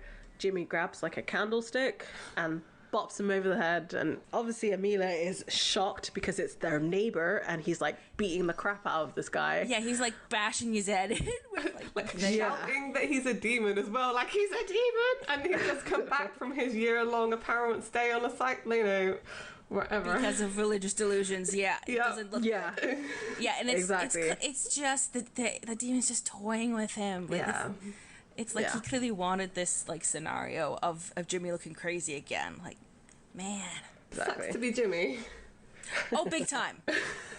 And they tell him to run, and it then cuts to an ad break. So, I mean, Jimmy manages to incapacitate Roger, and he runs his family into the utility room that they have. And he grabs salt and like puts on a salt line in front of the door. So he knows some things. Yeah, right? He's learned about demons. He definitely knows about demons. I feel like Cass would share that information with him, though, just in case he ever needed it. Like, obviously Amelia and Claire are freaking out because he seems absolutely, like, he's unstable. Yeah. Dangerous. Eventually, like, Amelia, like, grabs him and struggles with him, and Claire runs out, so he goes after her. Amelia's trying to protect Claire from Jimmy at this point, which is very fair. But then when Jimmy comes in, Roger has Claire and has a knife against her throat, and his eyes turn black again. So Amelia is immediately like, "Oh, demons." Yeah. So, they have a back and forth. Jimmy's asking to let her go, and Roger says, "Now, I would, but the missus, she has other ideas."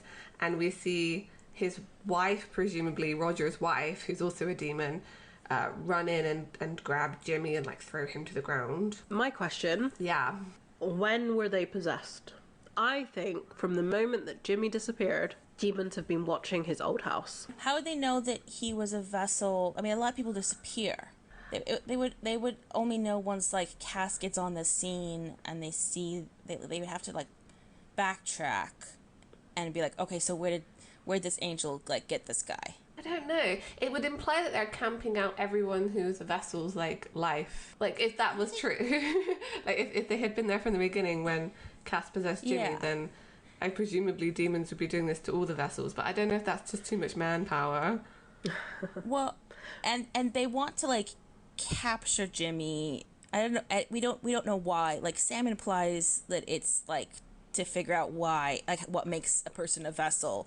But if they already knew where all the vessels were, they could have already like dissected someone. Yeah. But maybe it's just like they just want to kill him. Maybe that which actually tracks with the demon that shoots Jimmy later in this episode. It actually has nothing to do with kidnapping and like trying to find out information. And it's just killing. It's just to kill a potential vessel for an angel and reduce like the number of angels that can be on Earth. Yeah, because do the demons know about the bloodline thing? They must do, right? Well, certainly the higher ups do. Like, Yeah. Yellow Eyes did, obviously. If they came and killed Jimmy and Claire, then they're basically depriving Cass of a vessel forever. Well, a potential vessel, right? The like perfect vessel. Like he wouldn't be as Cass in another vessel, or it would decay over time, like we see Nick do. Right? Well, we don't know. We're never given any indication that there's like a perfect vessel for like non-archangels. I don't know though, because if Cass, I agree with you that Jimmy is the perfect vessel for Cass, but that's not canon. That's just like but the fact that it seems to go really well for him. my assumption was from like the bloodline conversation they had with him that like this is I realize as I'm saying it doesn't quite work out, that almost like every angel has like perfect vessels that they can inhabit, and they track down the like genetic bloodline thing. And maybe you're right, if they're like weaker angels, they're able to possess other vessels, but maybe not for as long.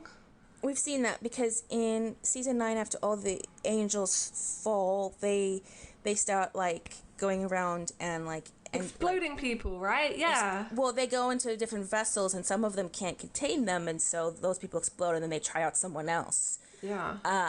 Which means that if every angel had their own like bespoke vessel, they would know who that was and where to find them and everything. But the fact that they can use other vessels, and that there's like maybe vessels and stuff like that, I think there's just a pool. I think there's like a bloodline pool. Yeah. with the shoe metaphor, it's like going to the bowling alley, and they've got they've got their like wall of shoes, and that's how many people can wear shoes at the bowling alley. Mm-hmm. I think that's close. I think that's closer to the truth. Okay, you're right. Then I think the demons are just being dicks to, because you're right. If they kill off a load of vessels, then it just makes it harder for the angels, and they'll end up exploding a load of people. I do agree that like I do think the Misha's the Misha. Wow, that's Freudian. That Jimmy is the perfect vessel, but I think that's partially because the vessel seems to go through a lot and seems to survive a lot. But it's not said, right? Like that's fanon. Yeah, I believe it, but it is fanon. As with a lot of things in Supernatural, to be fair, because we never get answers, so we have to make up. Okay, so we see this whole fight go down. So Amelia intercepts Roger's wife, and then Dean appears and cuts Roger's throat with Ruby's knife. So he's dead. He's dead. Both of them. And which is like super harsh. I mean, they care less and less as it goes on. Well, and the only real way they have like exorcisms are really like take too long and really dangerous. You can easily get killed while you're doing an exorcism. The only real way to like save the vessel would be to maybe use Sam's powers. Mm-hmm. But because of plot reasons, his powers are evil, even though he can save more people that way. Right. Dean's very against him, considering how many people Sam has been saving with them. But in this case, he tries to exorcise Roger's wife and just can't do it. And the wife, the demon wife, predictably makes a comment that's like, "Oh, you can't get it up." Yeah. To Sam. Yeah. Classic stuff. Classic Carver. I think we've already had this joke this season. I feel like we did about Sam's powers, but every time. So Dean does approach Roger's wife, but before he can stab her, she smokes out, and they all grab and like each other and run to the Impala. Amelia was actually like ran out like a little bit before the rest of them, and then we see her like join up with him at the Impala, and she's got like some gear like to throw into the car. Yeah. But she separated. She did. Importantly, she separated from the herd. Never separate. No, especially on horror movies. Like, and this is just one big horror movie. Let's be honest. So they drive to some kind of like parking place, like it looks like under parking garage. Yeah, somewhere. You were right. Sorry we were. I'm telling you, I don't know anything. I don't think they're inclined to believe you. And even if they did, you're a vessel. They're still gonna want to know what makes you tick. Which means vivisection. if they're feeling generous. I'm gonna tell you once again, you're putting your family in danger. You have to come with us. Dean says that he's sorry we were right, but it's like, no, Dean, you weren't right. Sam was right. Sam was right that you needed to keep Jimmy away from his family. Dean, you were wrong. Take that credit. We're a unit, so if one of us is right, both of us is right, so we're never wrong. Right, exactly. And if one of us is wrong, it's just that one that's wrong. Yeah. Well, it's definitely Sam that's wrong because he's a little brother, right? Like, That's right. I know how this works. Sam says, you're putting your family in danger, you have to come with us. And again, Jimmy asks, as he did at the beginning, how long? And don't give me that cross that bridge and we get to it crap. And Sam says, don't you get it? Forever. Like, they're never going to stop hunting you, essentially. Either, he's really harsh. He says, brutal. Yeah, he says, either you get as far away from them as possible or you put a bullet in your head. That's how you keep your family safe. And even Dean's like, whoa. Yeah. Well, and he also says you can never be with your family. Isn't that like the motto of like the Winchester family, and with John Winchester and Mary Winchester, you can never be with your family, you can never go home. Like, I don't know, these are all the same themes. Like, all of this is a microcosm of the entire show, which I enjoy. And Sam has been more and more John this season than ever before. So, that him reiterating that is just the cherry on top, really. Oh, yeah, he does say that. He says there's no getting out and there's no going home. Yeah. Yep, that's the show. Welcome to Supernatural. Welcome to Purgatory. Yep. Jimmy goes to Amelia and Claire, and they have this really sweet moment, which is such a shame because Amelia's definitely possessed here.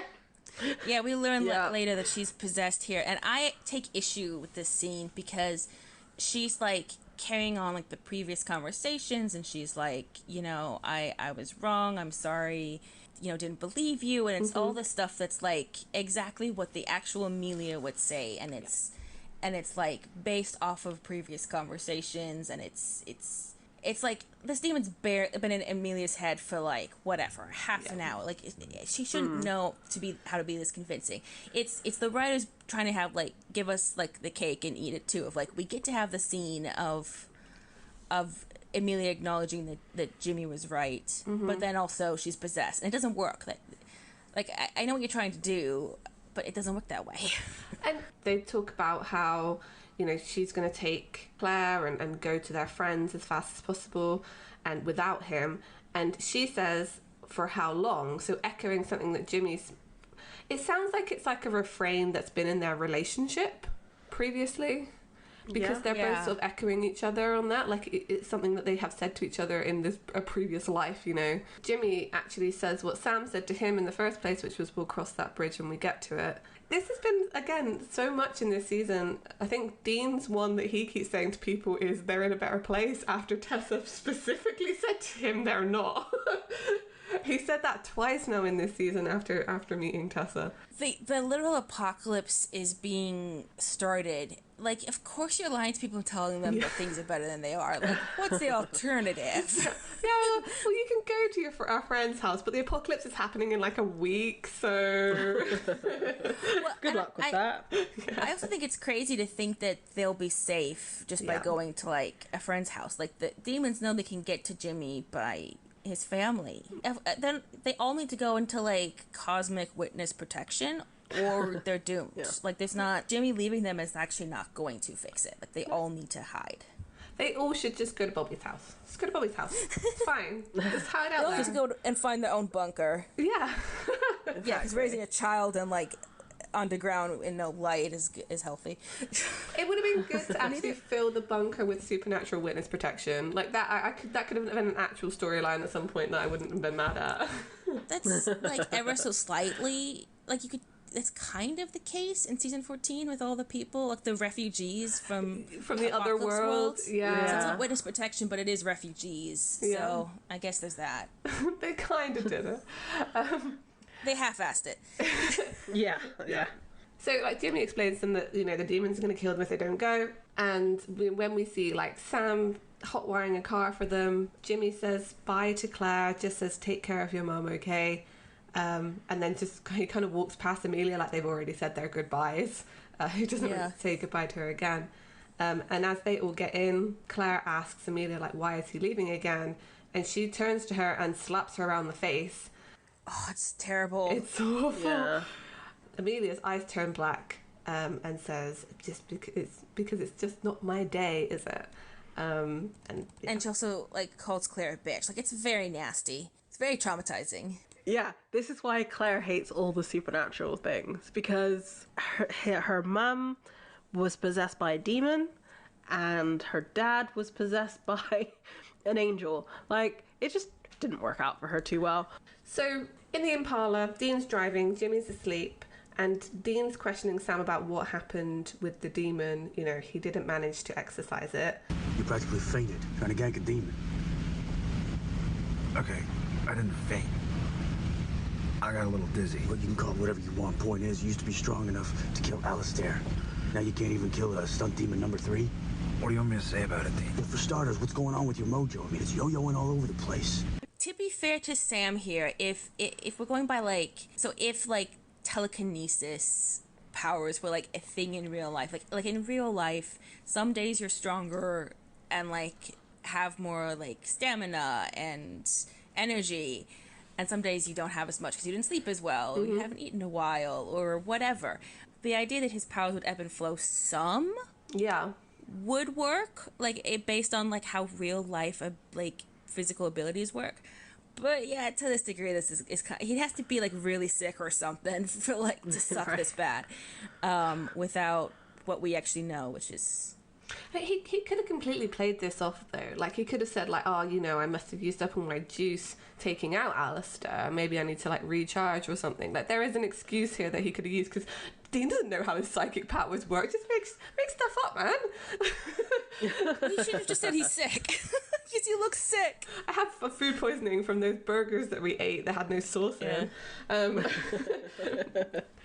mean, Sam is rightly like, well, why are you even asking me about this? It's kind of like, you know, why you haven't really cared before about my psychic powers. Why do you care now?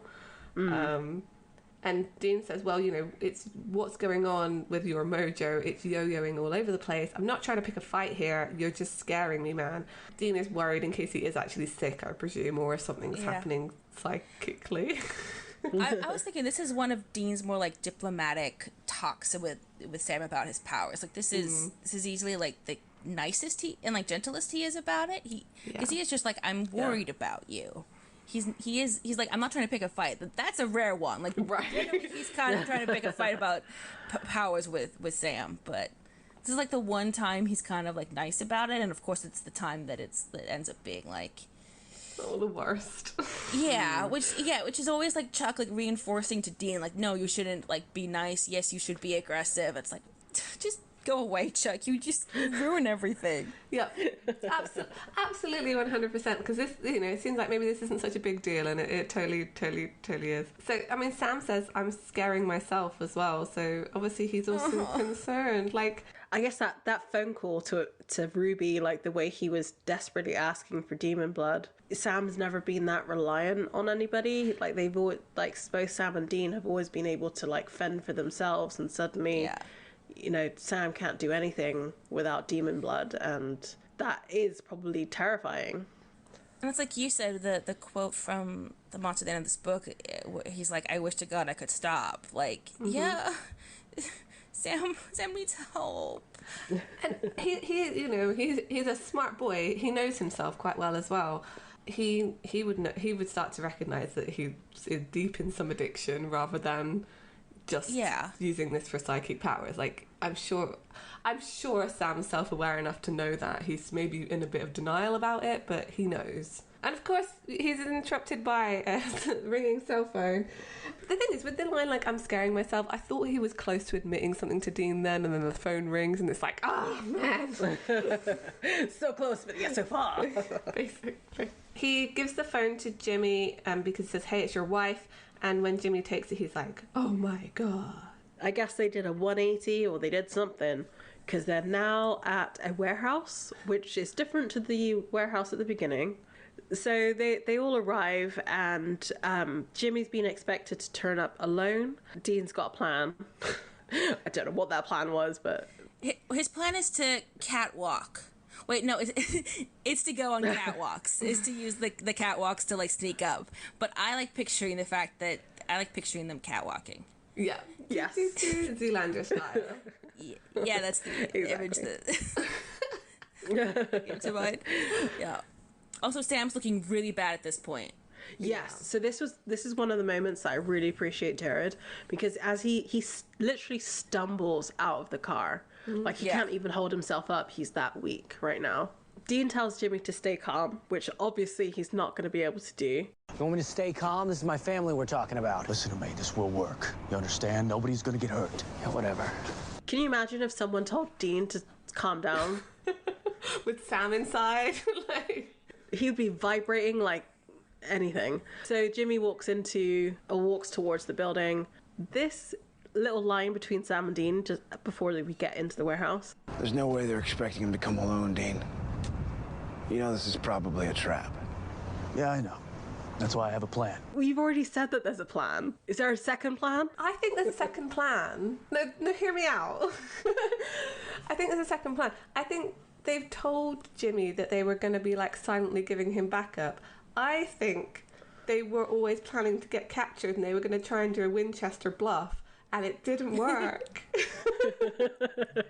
Yeah, maybe it didn't work because Sam can't stand up. Yeah, but I think the point that it doesn't work... So I'm skipping ahead, I'm sorry, but like when Jimmy gets shot, they just realise, oh crap, the second plan didn't work. Anyway, I do think that there was a second plan. So Jimmy is alone and he calls out or prays out to Castiel. Castiel, you son of a bitch! You promised me my family would be okay. You promised you were gonna take care of them. I gave you everything you asked me to give. I gave you more. This is the thanks I get? This is what you do? Dear heaven, help me, please! You promised, Cass! This is why I think you're right about people calling Cass when they're trying to convince him to do stuff, because he starts with the honorific to get his attention. He's like, Castiel. But then at the end, he's pleading with him, so he's using the shortened version of his name, like more familiar. And this bit is just, it's so heartbreaking and it's so well acted, and Misha just kills it, and it's just, he's so desperate and he's so angry and he's so, pleading, and the scene gets to me. And like, this is what I was saying in the beginning, like they didn't use Misha as well as they could have.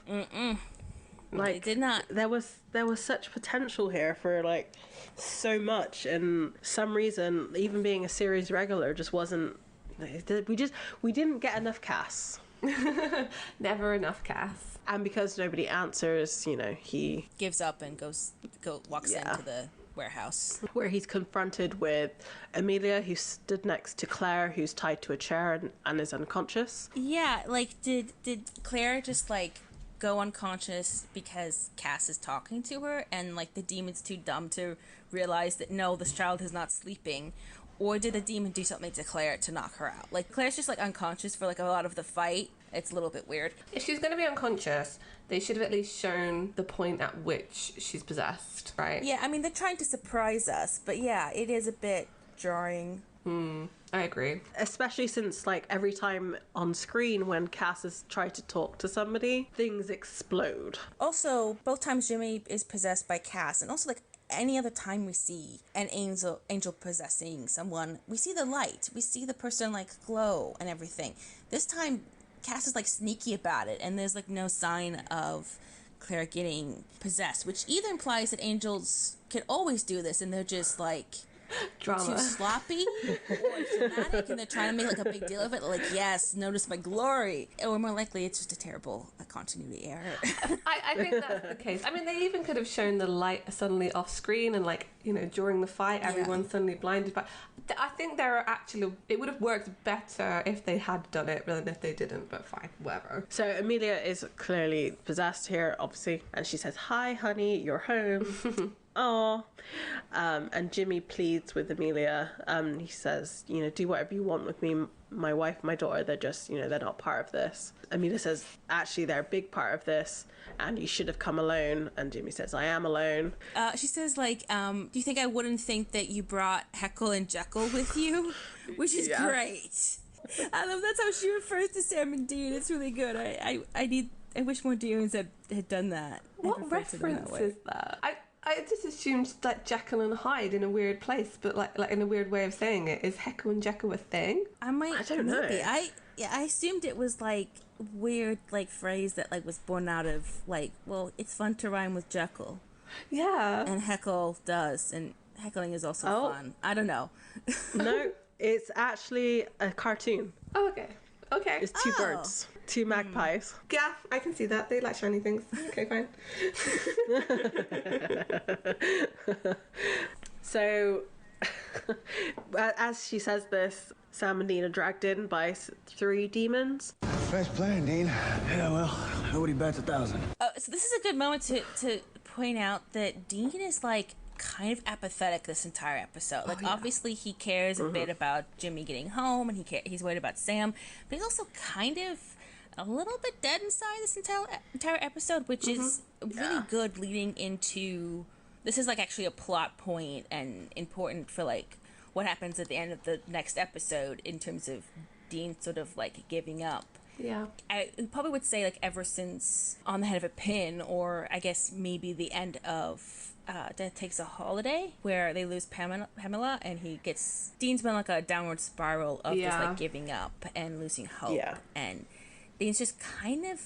He doesn't try as hard in this episode, and he definitely doesn't seem to care as much. Yeah. Well, he even admits it. Oh yeah, at the end of the episode, he just says that he doesn't care anymore, I think, or something. Yeah. Mm-hmm. I mean, yeah, you're totally right. I think the wedge between Sam and Dean has firmly been put there. I think it started in Sex and Violence, like, mostly. You're right, there's been beats in this season where you can just see him go, like, down and down and down, and like really doesn't care anymore. Even his reaction to Sam at the end of this episode is like resignation at this point. Yeah. There's no big like... It's emotional. fatigue. Yeah. You would think there would be more because they're trying to save their friend Cass, and then I forget it's like not really their friend Cass and it's sad times. Well, it's also like, I mean, this is a phrase they use a lot in the show of like above their pay grade. Like, how are they supposed to save Cass? This is something that's more plausible down the line in the show, but like they barely know anything about angels, and also this is the most powerful angels ever are in the show, and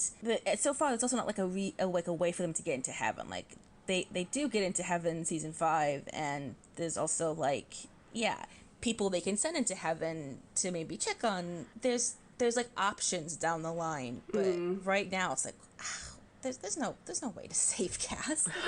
They've got no power here, which is maybe part of why Dean's depressed. I mean, yeah, they're kind of are just going along with the flow of events here, right? They're like trying to save Jimmy. Jimmy's wife got demon possessed, so they're trying to help with that now. They're not really running this narrative. Duct tape over whatever like hole pops up. Yeah, exactly. Whatever springs a leak. Exactly. Amelia asks about the knife, and another demon holds it up, and Amelia says, "You know what's funny?" And Dean's response of like, "You're wearing a soccer mom." And she goes on to explain that she was kind of bummed that she was picking up an empty vessel, sort of treating it like going to the store, and now she's actually in contact, I guess, with Sam and Dean. She taunts him about his powers, Sam's powers, now that they're not working, and she turns around and shoots Jimmy in the stomach. Which is surprising. I don't know. It's weird that she uses a gun. Like, she just pulls it out of nowhere, and I don't know, it's like, you're a demon. Like, why are you using a gun? Like, be cooler. Yeah. It was just shocking. I think that's probably why. Like, I wasn't expecting her to shoot him, so okay. Oh no, she shot him. When she first points it at Sam and Dean. Oh yeah, you're right. She's gonna shoot them. Yeah. Yeah. The thing is, why am I surprised? That is a trope as well, of like pointing a gun at someone and then shooting someone else in the room. Like, that happens so much in TV, so much. And this is the really dumb thing. So she turns and she shoots Jimmy, and then she like says to one of her demon minions, like, "Go kill the girl," like a Claire. You have a gun. You could shoot Claire.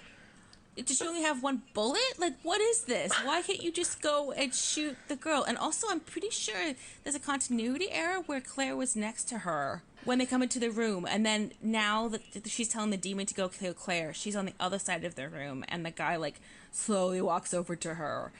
It's like everyone moved further away from the chair. It's like she walked forward, I think. That's implied, but I don't think you see it cut and then they're arranged differently. So the demon goes over towards Claire, and then the demon picks up a pipe, again, for reasons. Yeah, there's a gun in the room. Do you only have a bullet? I once again asking about how many bullets you have. Exactly. It's a whole cult situation. They've got the knife. They've got the demon knife. Like, why are you using a pipe? This demon, maybe he's just really into pipes. Just bad dude. And as he swings, Claire stops the pipe and puts her hand on his forehead and smites him, yes. He is smoted. By the way, her hands, like, teleport through the rope to, like, smite him. I noticed there was a continuity error of, like, she's, like, absolutely tied up, like, her hands are restrained, and then suddenly they're not, and, yeah. They didn't edit it in the right order. They show Cass in Claire, like dissolving the ropes, like, after... he smites the demon. I see there's a shot where her arms are restrained before that, and yeah, I'm just... He teleports her arms. She just grows another set. Yeah. A biblically accurate Claire. Yeah, exactly. Exactly. With the distraction, Sam and Dean start to fight with the other demons that are around. Oh, wait. Oh, this is another dumb thing. So with the demons slowly walking over to kill Claire, like, Sam and Dean are behind, and they're, like, restrained, except the big demon was the guy restraining Sam, and he walks away, and so now there's, like, a much smaller woman that's, like, lightly holding onto Sam's hand, and, like, neither of them are struggling. Neither of them, like, call out and, like, say, like, stop, don't hurt the girl, like, try to bargain or anything. Like, they just watch helplessly as this giant demon is about to kill this child. And Sam, even sick Sam, he's, like, twice the size of this, like, woman who's, like, not even, like, got, like, a knife to his throat or anything. Like, he could easily get away from her. It's, like, really bad, like, blocking, and, like, it's really embarrassing. They just do nothing. You're so right, because when I watched this, they were so not doing anything that I thought they were in on Cass possessing Claire. Yeah. Like, that's how it reads. It reads as they're, like, waiting for something to happen. They don't even, like, try and get the guy to stop. They don't even yell at him or anything. Like, it's so bad. No, you're so right. I do wonder if there is, like, a deleted scene here, because like it does feel very weird that they would just not they wouldn't do anything to save a child. Yep. It's like, oh wow, that guy's got a pipe. Like, I guess we lost this one. Dean would normally at least, like, insult the guy. Right. But anyway, Cass is free. Yeah. Cass is now possessing Claire. Sam and Dean continue fighting the demons. Sam manages to get the knife, holds her down from the demon who had the knife, and cuts her throat and starts to, like, drink her blood. Oh, yeah.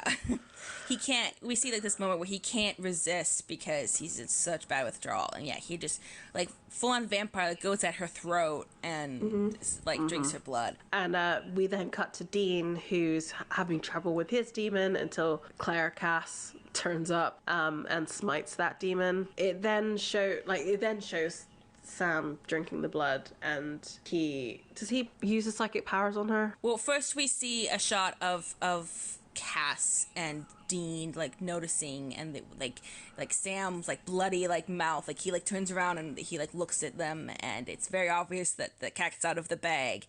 And then he, like, turns around and he, like, stabs the demon he was drinking out of, and then turns and then with a demon knife, and then he turns around and he exorcises, like, he telepathically, like, exorcises the demon out of Amelia, which is great. Like, Amelia gets to live, but the other chick doesn't get to live. He was obviously taking out his anger on her, right? Yeah, it's like, you made me expose myself. Yeah, because like him stabbing her in the chest was really visceral. Like he was fully like angry about it, and he is a sloppy eater because he has so much blood on his face. Like, it's so much. But I'm guessing that comes from the desperation of him to get it. Like, he wasn't thinking about being tidy. So with vampires, they have their teeth that can sort of sink in and like find purchase.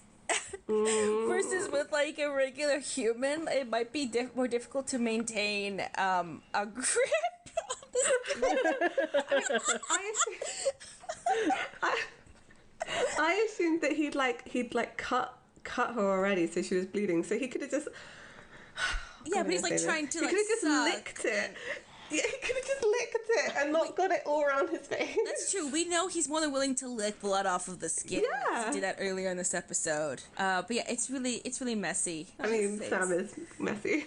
Yeah, look, it's like proper the like shot of like blood freak Sam. Yeah, I love it. It's very season 4. So if you're just going for the season 4 vibe, this is it. Or like Sam exercising or like killing Alistair. That'd be the other one. Yeah, that's a good one too. Yeah, definitely. The look, like I said, the look on Dean and Cass. I mean, obviously it's Claire, Cass, as they do see Sam. Cass shows no outward surprise, but I would never expect him to. Whereas, I don't know what the expression on Dean's face even is. It's like shocked and horror, but like disappointment. Like betrayed. It's just, yeah. And then the look on Dean's face when Sam puts his hand up, right? Like he thinks that Sam's about to attack him. Yeah, exactly. Yeah. Yeah, I think he like flinches back or something. Like he thinks he's about to be attacked. It's also just making that final connection, right? He's getting his psychic powers from drinking demon blood. Like, it all just comes together in like a moment because he sees like the physical proof of that because he drank the demon blood and then he's able to exorcise Amelia. Yeah. Oh, man. So then, demons are gone. Dean goes to help Amelia. Claire Cass goes to Jimmy, who is dying and has got like blood coming out of his teeth. I don't know why that. Really dying. Yeah. He's TV dying for sure. You served us well. Your work is done. It's time to go home now. Your real home. You'll rest forever in the fields of the Lord. And Jimmy doesn't want that. He asked after Claire. She's chosen. It's in her blood, as it was in yours. Please, Castile. No, just take me. Take me, please. We see Sam, Dean, and Amelia approach while they're having this conversation. Cass is like, well, I want you to understand. You won't die, you won't age. If you think the last year was painful, just picture 100, 1,000, more like it. And Jimmy's like, it doesn't matter, take me, just take me. Claire Cass, it just like sighs and it's just like, as you wish. Princess Bride. Yeah, that's exactly what I was thinking. But yeah, it's really intense. Like Jimmy's just like begging and like he's like got blood in his mouth. Like he's like, and he can't even like hold himself up. And he's so terrified that his daughter is going to have this horrible experience of trapped with an angel. Yeah. It's a really big sacrifice. It's kind of one of the I would argue until some of the later like Cass like Dad Steele stuff. I would argue it's maybe one of the best examples of a parent actually in the show, like a parent that's actually like doing right by their kid. Because all the other parents in the show kind of like mess up in a big way. Also for me, like you have Sam and Dean watching this as well, and I think it's also it must be a realization of what angel possession actually entails. Yeah, what the cost is. Exactly, and that's really important later on as well. Like you know, Dean needs to know he needs to know that cost because it's very relevant in season 5. Well, and there's something very horrifying in like a subtle way about Cass possessing a child of just like, oh, there's like no limits here. and this kid's life could be like stolen, and like she could be trapped in her own body, maybe forever. And this is like the will of heaven. This is angels. Like, this is sort of very like subtly horrific, and it's like, yeah, that's bad. That's real bad right there. Angels aren't above possessing children. We've seen demons do it. We've seen Lilith do it. But how is this any... It feels like, how is this any different? Yeah, and to be fair to Cass here, it's like he clearly possessed Claire to save all of them. Yes. And also, potentially Claire was even praying, right? Because we know she's religious at this point, and she also just saw proof of demons. And of course Jimmy prayed, and I think he didn't possess Jimmy because he knows how miserable it was for Jimmy, and even he doesn't think he's gonna get a yes, but also I think he doesn't want to. I think he knows how miserable it made Jimmy, and he doesn't want to do that to him again. That's the impression I get. It's real tough, man. It's a tragedy. Like, Cass has to have a vessel. Like, he needs to have, needs to help with the apocalypse. But who do you choose? Do you choose this like broken, bleeding man on the floor, or the child that prayed for his help, presumably, and from a kind of a little unfeeling angel stuff at the moment, Claire kind of seems like the better option. Well, there's maybe the idea that maybe Claire would hate it less than Jimmy did, or I don't know. It's Cass knows how much Jimmy hates it, and what it's like possessing a vessel that is miserable with it, and that's not necessarily the same kind of. He doesn't have that experience with Claire yet, so I don't know. Yeah. It's tough. I feel for Cass, but I mean, I always feel for Cass. It's fine. And it's also like he possessed her to save all of them, but also we know that he's been like punished severely, and he has to come back to Earth and possess someone. Yeah. And it's probably going to be this bloodline. Considering what he says at the end of this episode, it's surprising he's being as compassionate as he is here, I feel. Yeah, and I think that's more evidence for he's not brainwashed. He's just came back from being horrifically tortured for like heaven time is different. We do not know how long. Like, he has his memories, he has his compassion, but he's terrified. Well, maybe also the idea of possessing like a child will make it easier for Sam and Dean not to want to get him involved. Whereas, like, because obviously they see Cass as a full-grown adult who can make decisions. Whereas, they would treat a child much more differently than that.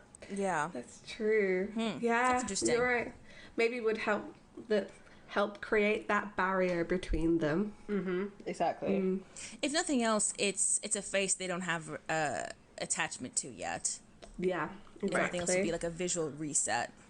So they switch over. So Cass is now in Cass, or back in Jimmy.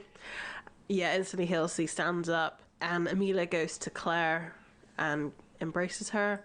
Amelia looks over to Cass, and Cass just has no like emotion. Well, he looks really like stone faced, but then his eyes kind of look. I don't know. They look dead in like a very, I don't know, it's kind of haunting, and I don't know if it's like the Cooler Drop effect, but I think you can see some like regret in there. But yeah, if nothing else, it's like, well, why does it is very disturbing that Cass is this emotionless. The way it's shot is he walks past Jimmy's family towards Sam and Dean, so it's like leaving that part of that behind towards what he should be being like on the path to. I don't know. I liked the way they shot it because he does just breeze past them. Dean asks Cass, what were you going to tell me? Cass says, I learned my lesson while I was away, Dean. I serve heaven, I don't serve man. And I certainly don't serve you. Ooh. And then he like angrily walks away. He just had no reason to like put in that last line, just saying.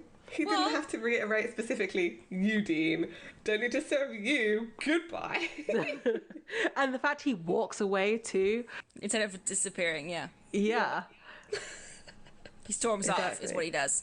Well, no, but he has a reason to be angry at Dean in that Dean's the reason he's been falling, at least part of the reason, and that's also then the reason he was punished.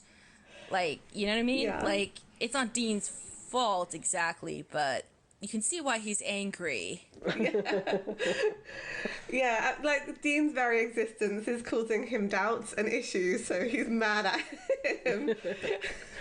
Which is even less fair if you consider the fact that this has happened to Cass before and he doesn't remember it, but like it's happened to you before without Dean involved, so like it really isn't Dean's fault, but I get it. I get being angry. So if you just weren't so good looking, I could follow my orders and everything would be fine. And just stood there looking at you, I'm walking away. Yeah, the angels up in heaven, like talking to Cass and being like, we think that Dean Winters is a bad influence on you, Castiel. Like, I think we need you to stay away from him. Yeah. Yeah. I mean, to be fair, like we've talked about like, oh, you know, what point is he like really doubting things and stuff. I think you're right in that obviously the Great Pumpkin Sam Winchester is the first moment, but you just see like this slow drip drip drip of him disobeying orders, and the on the head of the pin was the like climax of that, I guess. I mean, even the monster at the end of this book as well, like him, that's like true. Not helping but helping, and that kind of completely destroys the plan. Yeah, Chuck had to have been angry after that. Yeah. Mm-hmm. He literally like threw out the script that Chuck wrote, and Chuck was very clearly like surprised by it. Absolutely. I can't imagine he was happy about that. I think that's it. We saw the build up. I think at Monster at the end of the book, there was the outright disobeying, even though he kind of like did a loophole to say he didn't really do it. But it was disobeying. Oh, it's the same thing in The Incredibles when Mr. Incredible is like doing the insurance and he like loudly tells like he tells like the older woman like, I can't tell you that you should go to this guy for help, and then so eventually Mr. Incredible gets in trouble from his boss like, you keep like all of your patients somehow know like the loopholes in our system. We know what you're doing. It's exactly that, yeah. So, I mean, yeah, he was going to get in trouble eventually with his boss. We find out later what Cass was going to tell Dean, and that it's Cass knows, he discovered the grand plan and how bad it is, and he was going to tell Sam and Dean, and boy would that have messed things up big time. Yep. Like that was an absolute like no-go. Like they were not going to let that happen. Chuck was not going to let that happen. No, Chuck could never allow it. It would have messed with his like slow burn Cain and Abel. Yeah. At the end of the monster at the end of this book, you know, we have that scene between Chuck and Zachariah. Again, it's assuming Chuck saw the apocalypse. He also said, you know, I have to warn Sam and Dean. Chuck probably also told Zachariah that something weird happened in that Dean came to me when I didn't see it, because he's obviously playing the prophet to them at this point as well. So that's probably what led to Cass, you know, being in the situation that he was at the beginning of this episode. You're right, actually. It's all Chuck's fault. He blabbed to him to his superiors. Exactly. Yep. Oh, man. Because if he had not, I think if Chuck had not said that, like, this is all my guesswork, of course. So my guess is that if Chuck had not said that what Dean did was not something I prophesized, Cass wouldn't have got into trouble. Like, they would have just assumed that was the plan for Cass to use Chuck as an archangel magnet. Yeah. Shield. Well, but somehow Cass finds out the grand plan. Right. And they find out that he knows, right? So and then he's going to tell the Winchesters. Yeah. So that might have happened regardless. I mean, obviously Chuck's like orchestrating it all, but in terms of like the persona of, you know, the prophet being like the reason, maybe I don't know. That's all right. I'm just like thinking about Cass like going through like his re-education. I just wonder what they would have said to him to get him back on track with the plan. It was Jimmy. It was Jimmy begging for help, and the only way that they could get saved, that he could protect this guy that he owes, and this guy that he did promise, so he promised that he would take care of Jimmy's family, and the only way he had to have been feeling so guilty, and the only way he's allowed to like leave heaven and help them is if he, you know, he submits, he plays ball, like. That was like the compromise he had to make. You're completely right. I always thought it was inevitable that Cass would come back to Earth, but yeah, maybe this was the compromise, that he wasn't gonna come back and then had agreed to their terms because of Jimmy. I didn't really. Well, I think maybe it was inevitable he was gonna come back to Earth once they broke him, but this was like, I think, what broke him actually. Ah, no. I've been thinking about this a lot. No, I agree with you. I think that's right. I think. Oh, God damn you, Jimmy. God damn. Fine. No, I like that theory. It's horrifying and I love it. Okay, so last scene in this episode, we get back into the Impala and it's Justine and Sam now. And they are just in silence. Sam eventually breaks that silence. He's like, all right, come on. Do the angry Dean thing. Drop the bomb, man. You saw what I did. Come on, stop the car. Take a swing. I'm gonna take a swing. Then scream. Chew me out. I'm mad, Sam. Come on. You're not mad. Nope. He's expecting him to go full out, like, complete rage moment with Sam, which is, to be fair, typical. How Dean normally reacts. Yeah, he's not great. He shouldn't be taking out physical violence on his brother. And Dean says that he's not gonna punch him. You know, he's not mad, which is something's up, right? I mean, we know something's up, but like Sam must think like something's up. Sam says like, you know, right, okay, well, at least let me explain myself. He's still anticipating Dean being angry later, so he's gonna try and explain himself now. And Dean's like, well, look, I don't care. And Sam says, you don't care? What do you want me to say, that I'm disappointed? Yeah, I am. But mostly I'm just tired, man. I'm done. I'm just done. And I think I might actually believe Dean when he says he's not angry. I think, he might just be too full of... he's too tired and he's too hopeless to be mad. So he said in at the end of It's a Terrible Life that, you know, he didn't believe in destiny and stuff. He deals with the problems that are right in front of him. Well, at the moment, Sam's the problem that's right in front of him. I think this is focus to get Sam from A to B at this point. Yeah. And having a big argument at the side of the road is just delaying that. That is true, yeah.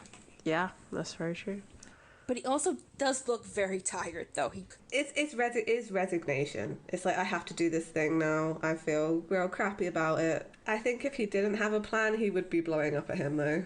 So Sam's phone rings and it's Bobby. And he says that phrase that we were talking about before. He's like, you better shag ass back to my place. I'm like, who says great.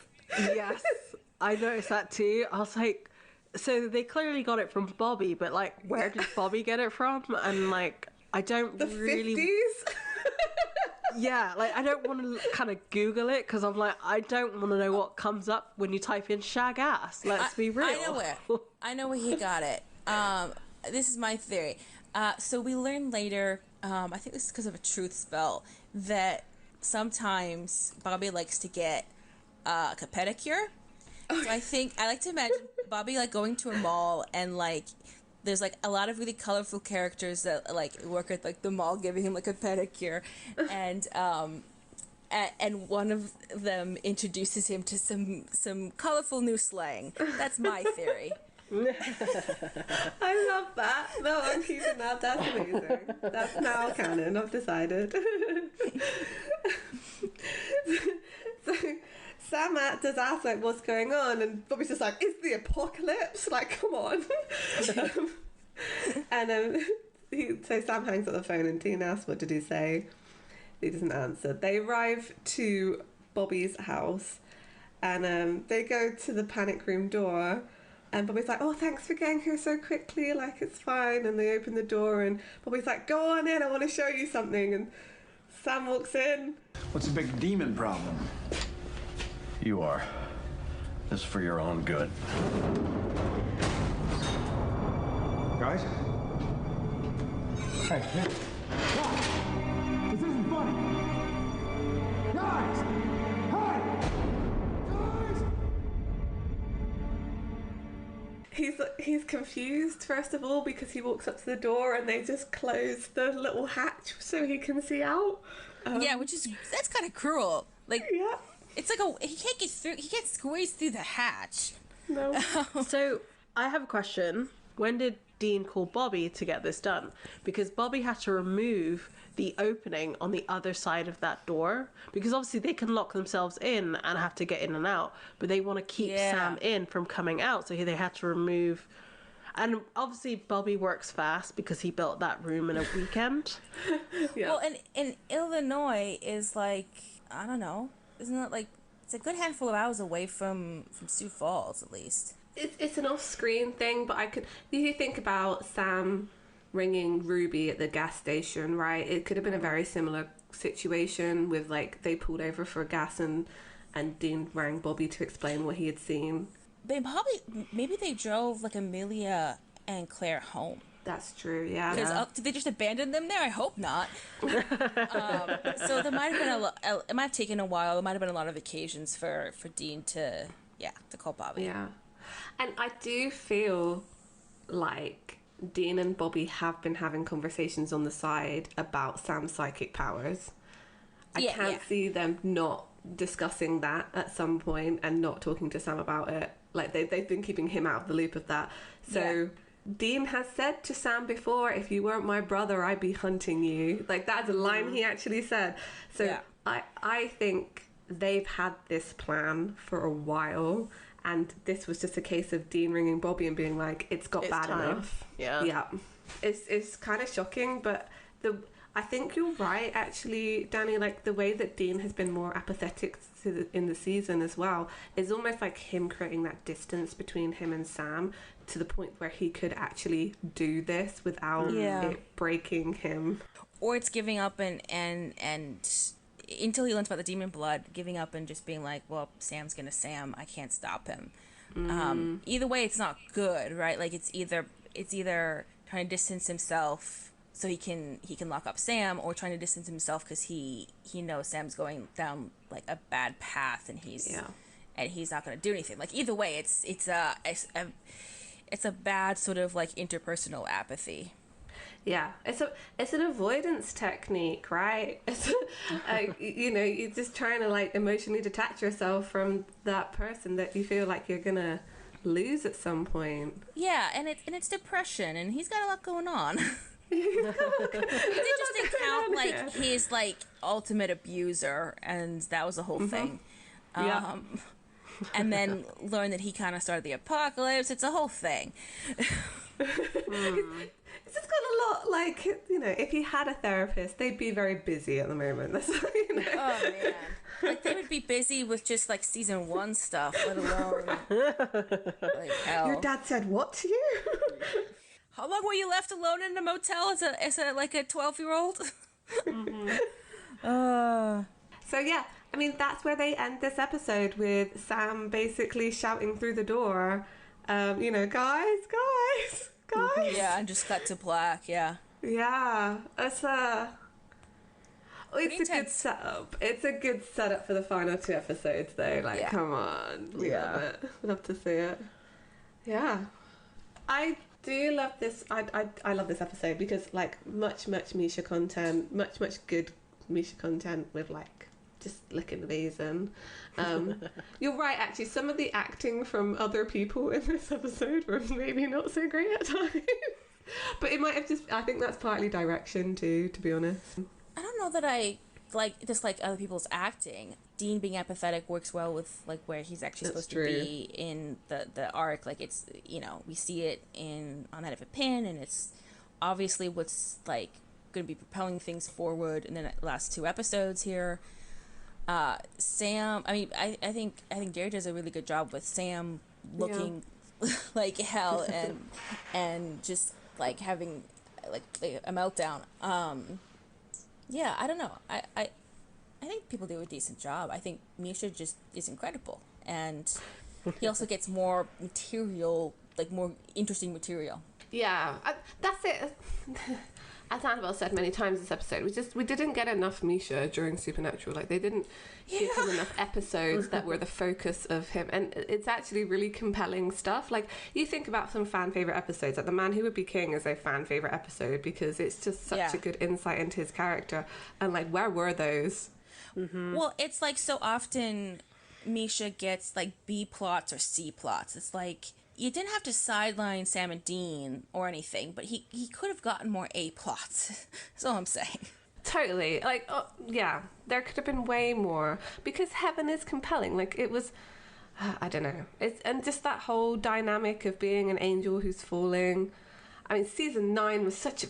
I'm just having a season 9 rant for a second. Season 9 was such a cop-out, man. It was a huge cop-out, although that was actually some of the more, like, meatier, like, material. There was, like, longer, like, scenes that focused on Cass. Like, I don't like season 9, and it was a cop-out, but there was actually a lot of Cass content that was about him as a person, and Misha got to do some different things. It's, like, the one highlight of the season, despite also being, like, very painful. Right, they just didn't do enough with it. I wanted to see more of the fall anyway. Season 9, I will talk about it in like 2 years' time. It's fine. I think it's interesting that this episode is called The Rapture because... Oh no, I know why.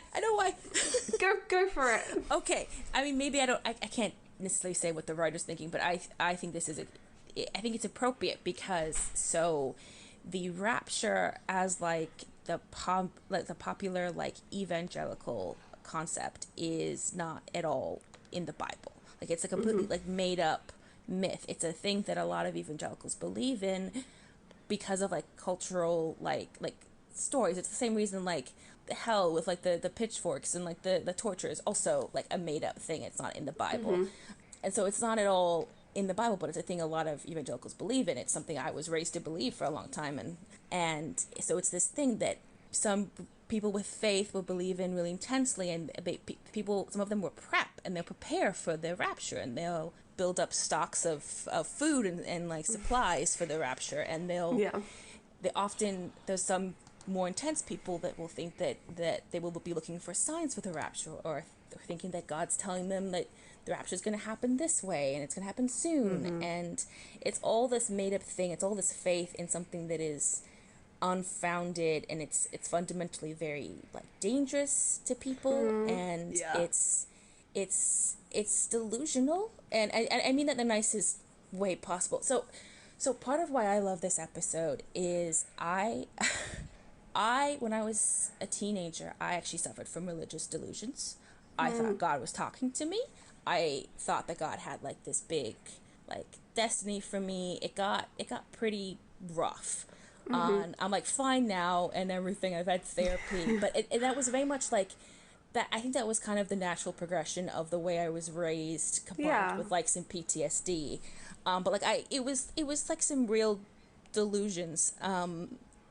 And this episode I think is a very accurate portrayal actually of that. As much as yes, an actual angel was talking to Jimmy, like I think it's basically a 1-to-1 story about someone who genuinely believes something, and you're not wrong or crazy for believing things, but you take it too far and you believe too much, and you lose sight of like basic logic and reason, and you end up ruining your life over it and hurting the people you love. And this has happened to a lot of people, and and when Jimmy, you know, comes back to his family, and that, you know, he's in recovery, he's no longer, you know, delusional. And it's interesting, it's like the thing where he won't pray, he won't say grace. That's something I had with me, because I have OCD, and so like my religious delusions like mixed with OCD, and I had like OCD prayer that I did like over and over again. And so it's like now, like I wouldn't touch like prayer with like a 10-foot pole, because it was toxic for me. And I'm not saying that people shouldn't be Christians or people shouldn't have faith. I'm saying this is a particular way that it can go bad for some people, right? And this is a specific situation that happens to some people, and I think it's a very accurate portrayal of that. That's why I love this episode, is because in Supernatural is so. There's a lot of things, but it's, you know, it's silly. It's angels and demons, and it's, you know, witch killing bullets, and it's it's Angel Radio, and it's, you know, that one tentacle episode. But like this is like a really, and that's all good. I don't have any complaints about any of that. But this is like a really real thing, and it's also very like cathartic for me, and I think that's really. I think it's really nice. It's a really real good episode in the midst of all this like make believe, and I like that. Do you think as well the like overarching theme of this episode of family being kind of should be the forefront over faith is helpful as well? Yeah, I mean obviously it depends on like your family. For some people their family is what reinforces these things. That's what it was for me. I wouldn't have had that any of those issues. I mean, I was a teenager. If that wasn't the kind of stuff I was taught, you know, same thing with I was taught to believe in the rapture and stuff like that. Not that was the particular variant that mine took, but anyway. But for some people, it can be on a fundamental level. Like people can help pull you out of things. It's not always like a guarantee, but all the time, like love and help from people who care about you can be the thing that gets you out of it. Not always, but that's one of the main ones.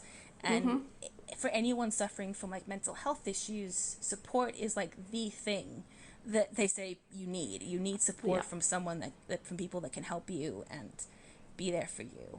Yeah, I don't know.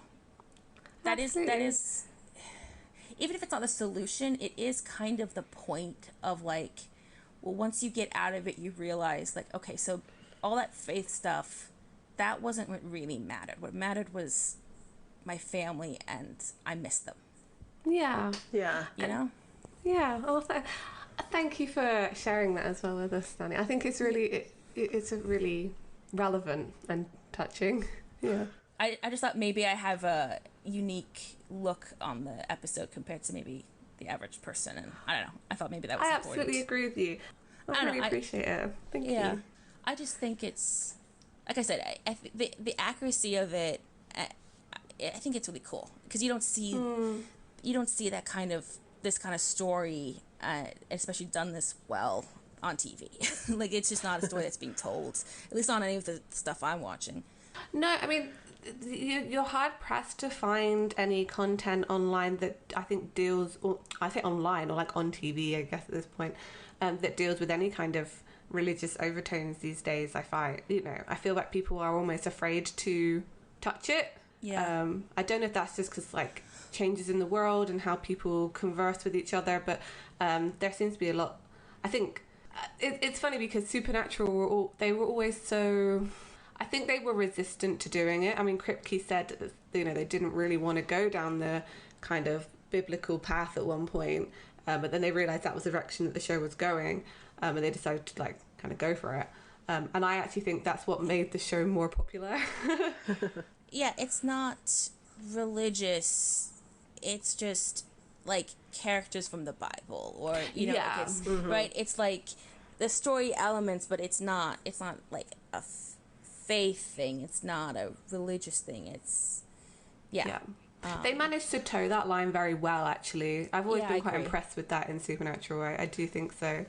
And I do think with Cass's overall arc also kind of parallels a lot of this stuff. Like it is kind of the same story as Jimmy, but just over a lot longer amount of time of slowly like realizing like, oh, I've been believing in this like completely wrong thing, and I've been, you know, I've hurt people, and you know, it's losing faith, and it's sort of defecting from the faith, and it's finding meaning in family and people, and yeah, I think it's kind of the same story. Yeah, I totally agree with you. Actually, I think Cass's story is the most compelling and supernatural. Like his character arc over this season. But I'm a Casgirl. I don't know if our opinions are valid. What's a Casgirl? Like, I couldn't even be my... Is there someone who's, like, equally Cass, Sam, and Deangirl? Like, completely, like, a complete perfect split? Like, their opinion is probably the most unbiased. But does such a person exist? And if so, are they the perfect person? I don't know. Can you be... I did used to be a Samgirl when I was younger, but not now. If you're a Samgirl, are there not moments with Dean that you're just going to be like, how could I be a Samgirl after what Sam's done to Dean? And like... The other way around, though, too. Like, Dean is a dick to Sam so many times. I'm a big believer in you can't really criticize either Sam or Dean because they're being... Like, the literal god of the universe is fixated on them and writing their story. And I think, actually, maybe the only person you can criticize in Supernatural, if we're talking about a free will, is maybe Cass. I mean, because he's, like, the only person that we know consistently has free will. Not always, but a lot of the time. Versus, there's a lot of, like, provable moments where Sam and Dean don't. I think you can apologize for all of them, right? They're all I'm never going to apologize for John, but and maybe that's unfair. Oh, yeah. I mean... he's definitely being written by Chuck, but I don't care. He deserves to burn in hell. Like, if I was being objective, it's not his fault, but I don't care, man. He sucks. He sucks. Also, he's metaphorically Chuck, so. That's, yeah. And also, so we know that again, from the episode 2 episodes ago, the monster at the end of this book, the prophecies start at the beginning of season 1. So, how much was John actually written? I'm not defending John, but we know that there was literally no free will in him and Mary getting together. I'm looking forward to see how they handle that in the Winchesters. I'm me not too. Sure. I hope they get it right, or at least like partially right. Yeah, they won't. Annabelle has no faith in the Winchesters at all. Like none. I think it will be okay. The thing is, Robbie has done right by us in the past. Yeah, I believe in Robbie Thompson. Exactly, but does he have enough control over the story to give us what we deserve? And now we know that Richard Spite is also directing like a majority of the season. It's like, I trust a lot of people involved, but also I don't trust... I don't know. We don't get nice things, do we? I don't trust our track record. Yeah. Okie dokie. Is there anything else we'd like to discuss about this episode before we do the wrap-up? I mean, I always have more things to say about this episode. I don't think so.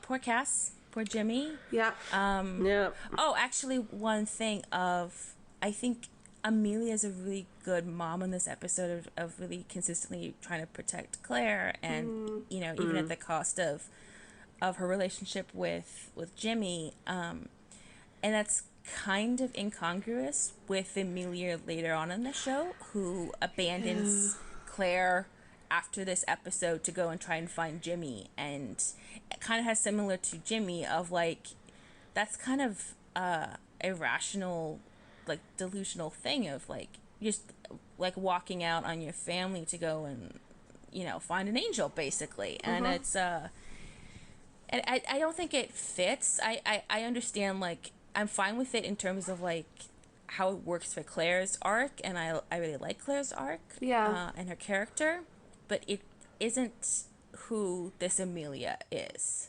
unless she maybe has a full mental breakdown from the experience and from being possessed or something. And of course, they did recast her, so it literally isn't the same Amelia, but... You're right that they wanted to make the Amelia John parallel to completely decode Claire. Gosh, that sentence would be incomprehensible to anyone who doesn't understand Supernatural. But, as I said, so that's why they went down that path. But I think you're right. Her actions in this episode do not mesh at all with who she becomes later on. I mean, Amelia, not Claire. Oh, you know what they do though, and when Amelia comes back in season 10 is like the like weird angel Grigori is keeping her in like a dreamlike state, kind of like a djinn. Yeah. And she's dreaming of like reuniting with Jimmy and everything.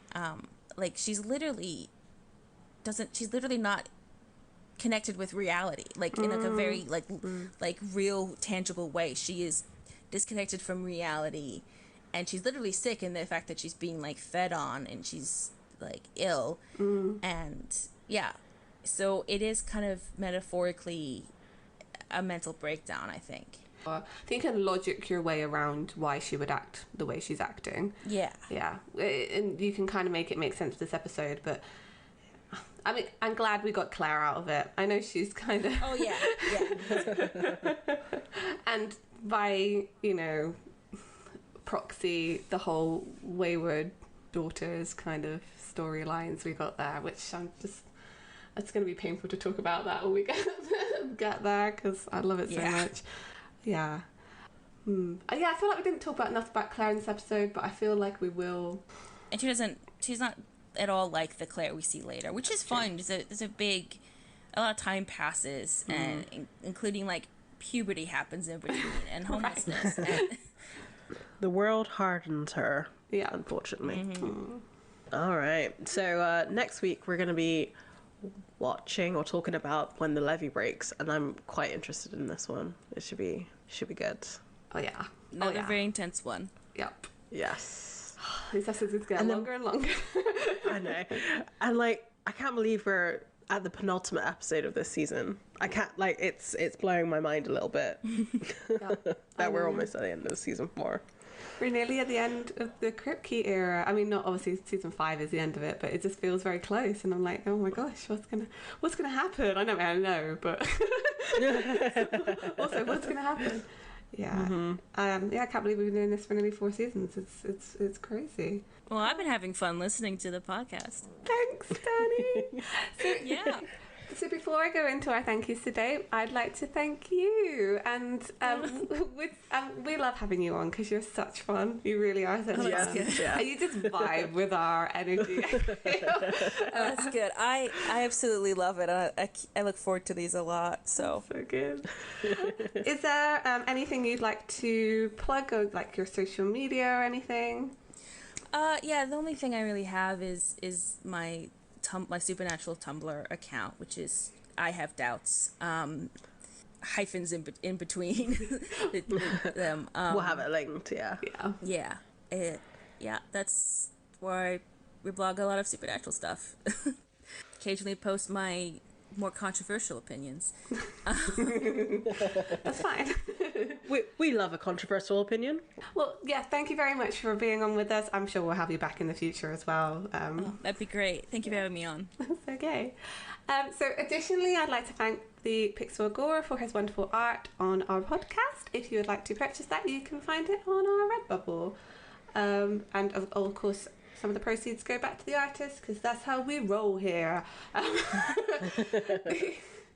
If you'd like to come chat with us about this episode or any other episode on social media, we are Escaping Purgatory Podcast on Tumblr, Facebook and Instagram, and Escaping Podcast on Twitter. So yeah, come say hi and I don't know, talk to us about cast stuff. Yeah. If you're a Sam girl, reach out. We're clearly missing your opinions, so we'd like. I have a lot of respect for Sam girls. Yeah, send us some of your comments and stuff, and maybe we'll include it in the show.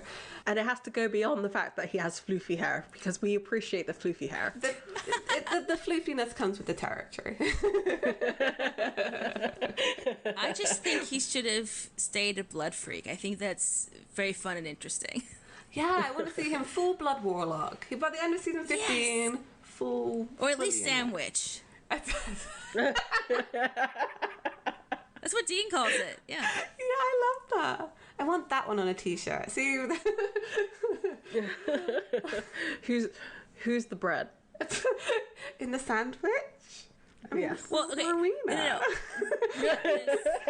Well, there's Marina and then there's Eileen and then Sam's the moose meat in the middle. Yeah. Probably should eat moose. So this week through Purgatory, we met up with another friend, and this time we had a nice chat about the Rapture and what family means. And bodily autonomy. But ultimately, we have to move on and try and find our way out. See you guys next week. Bye. Bye.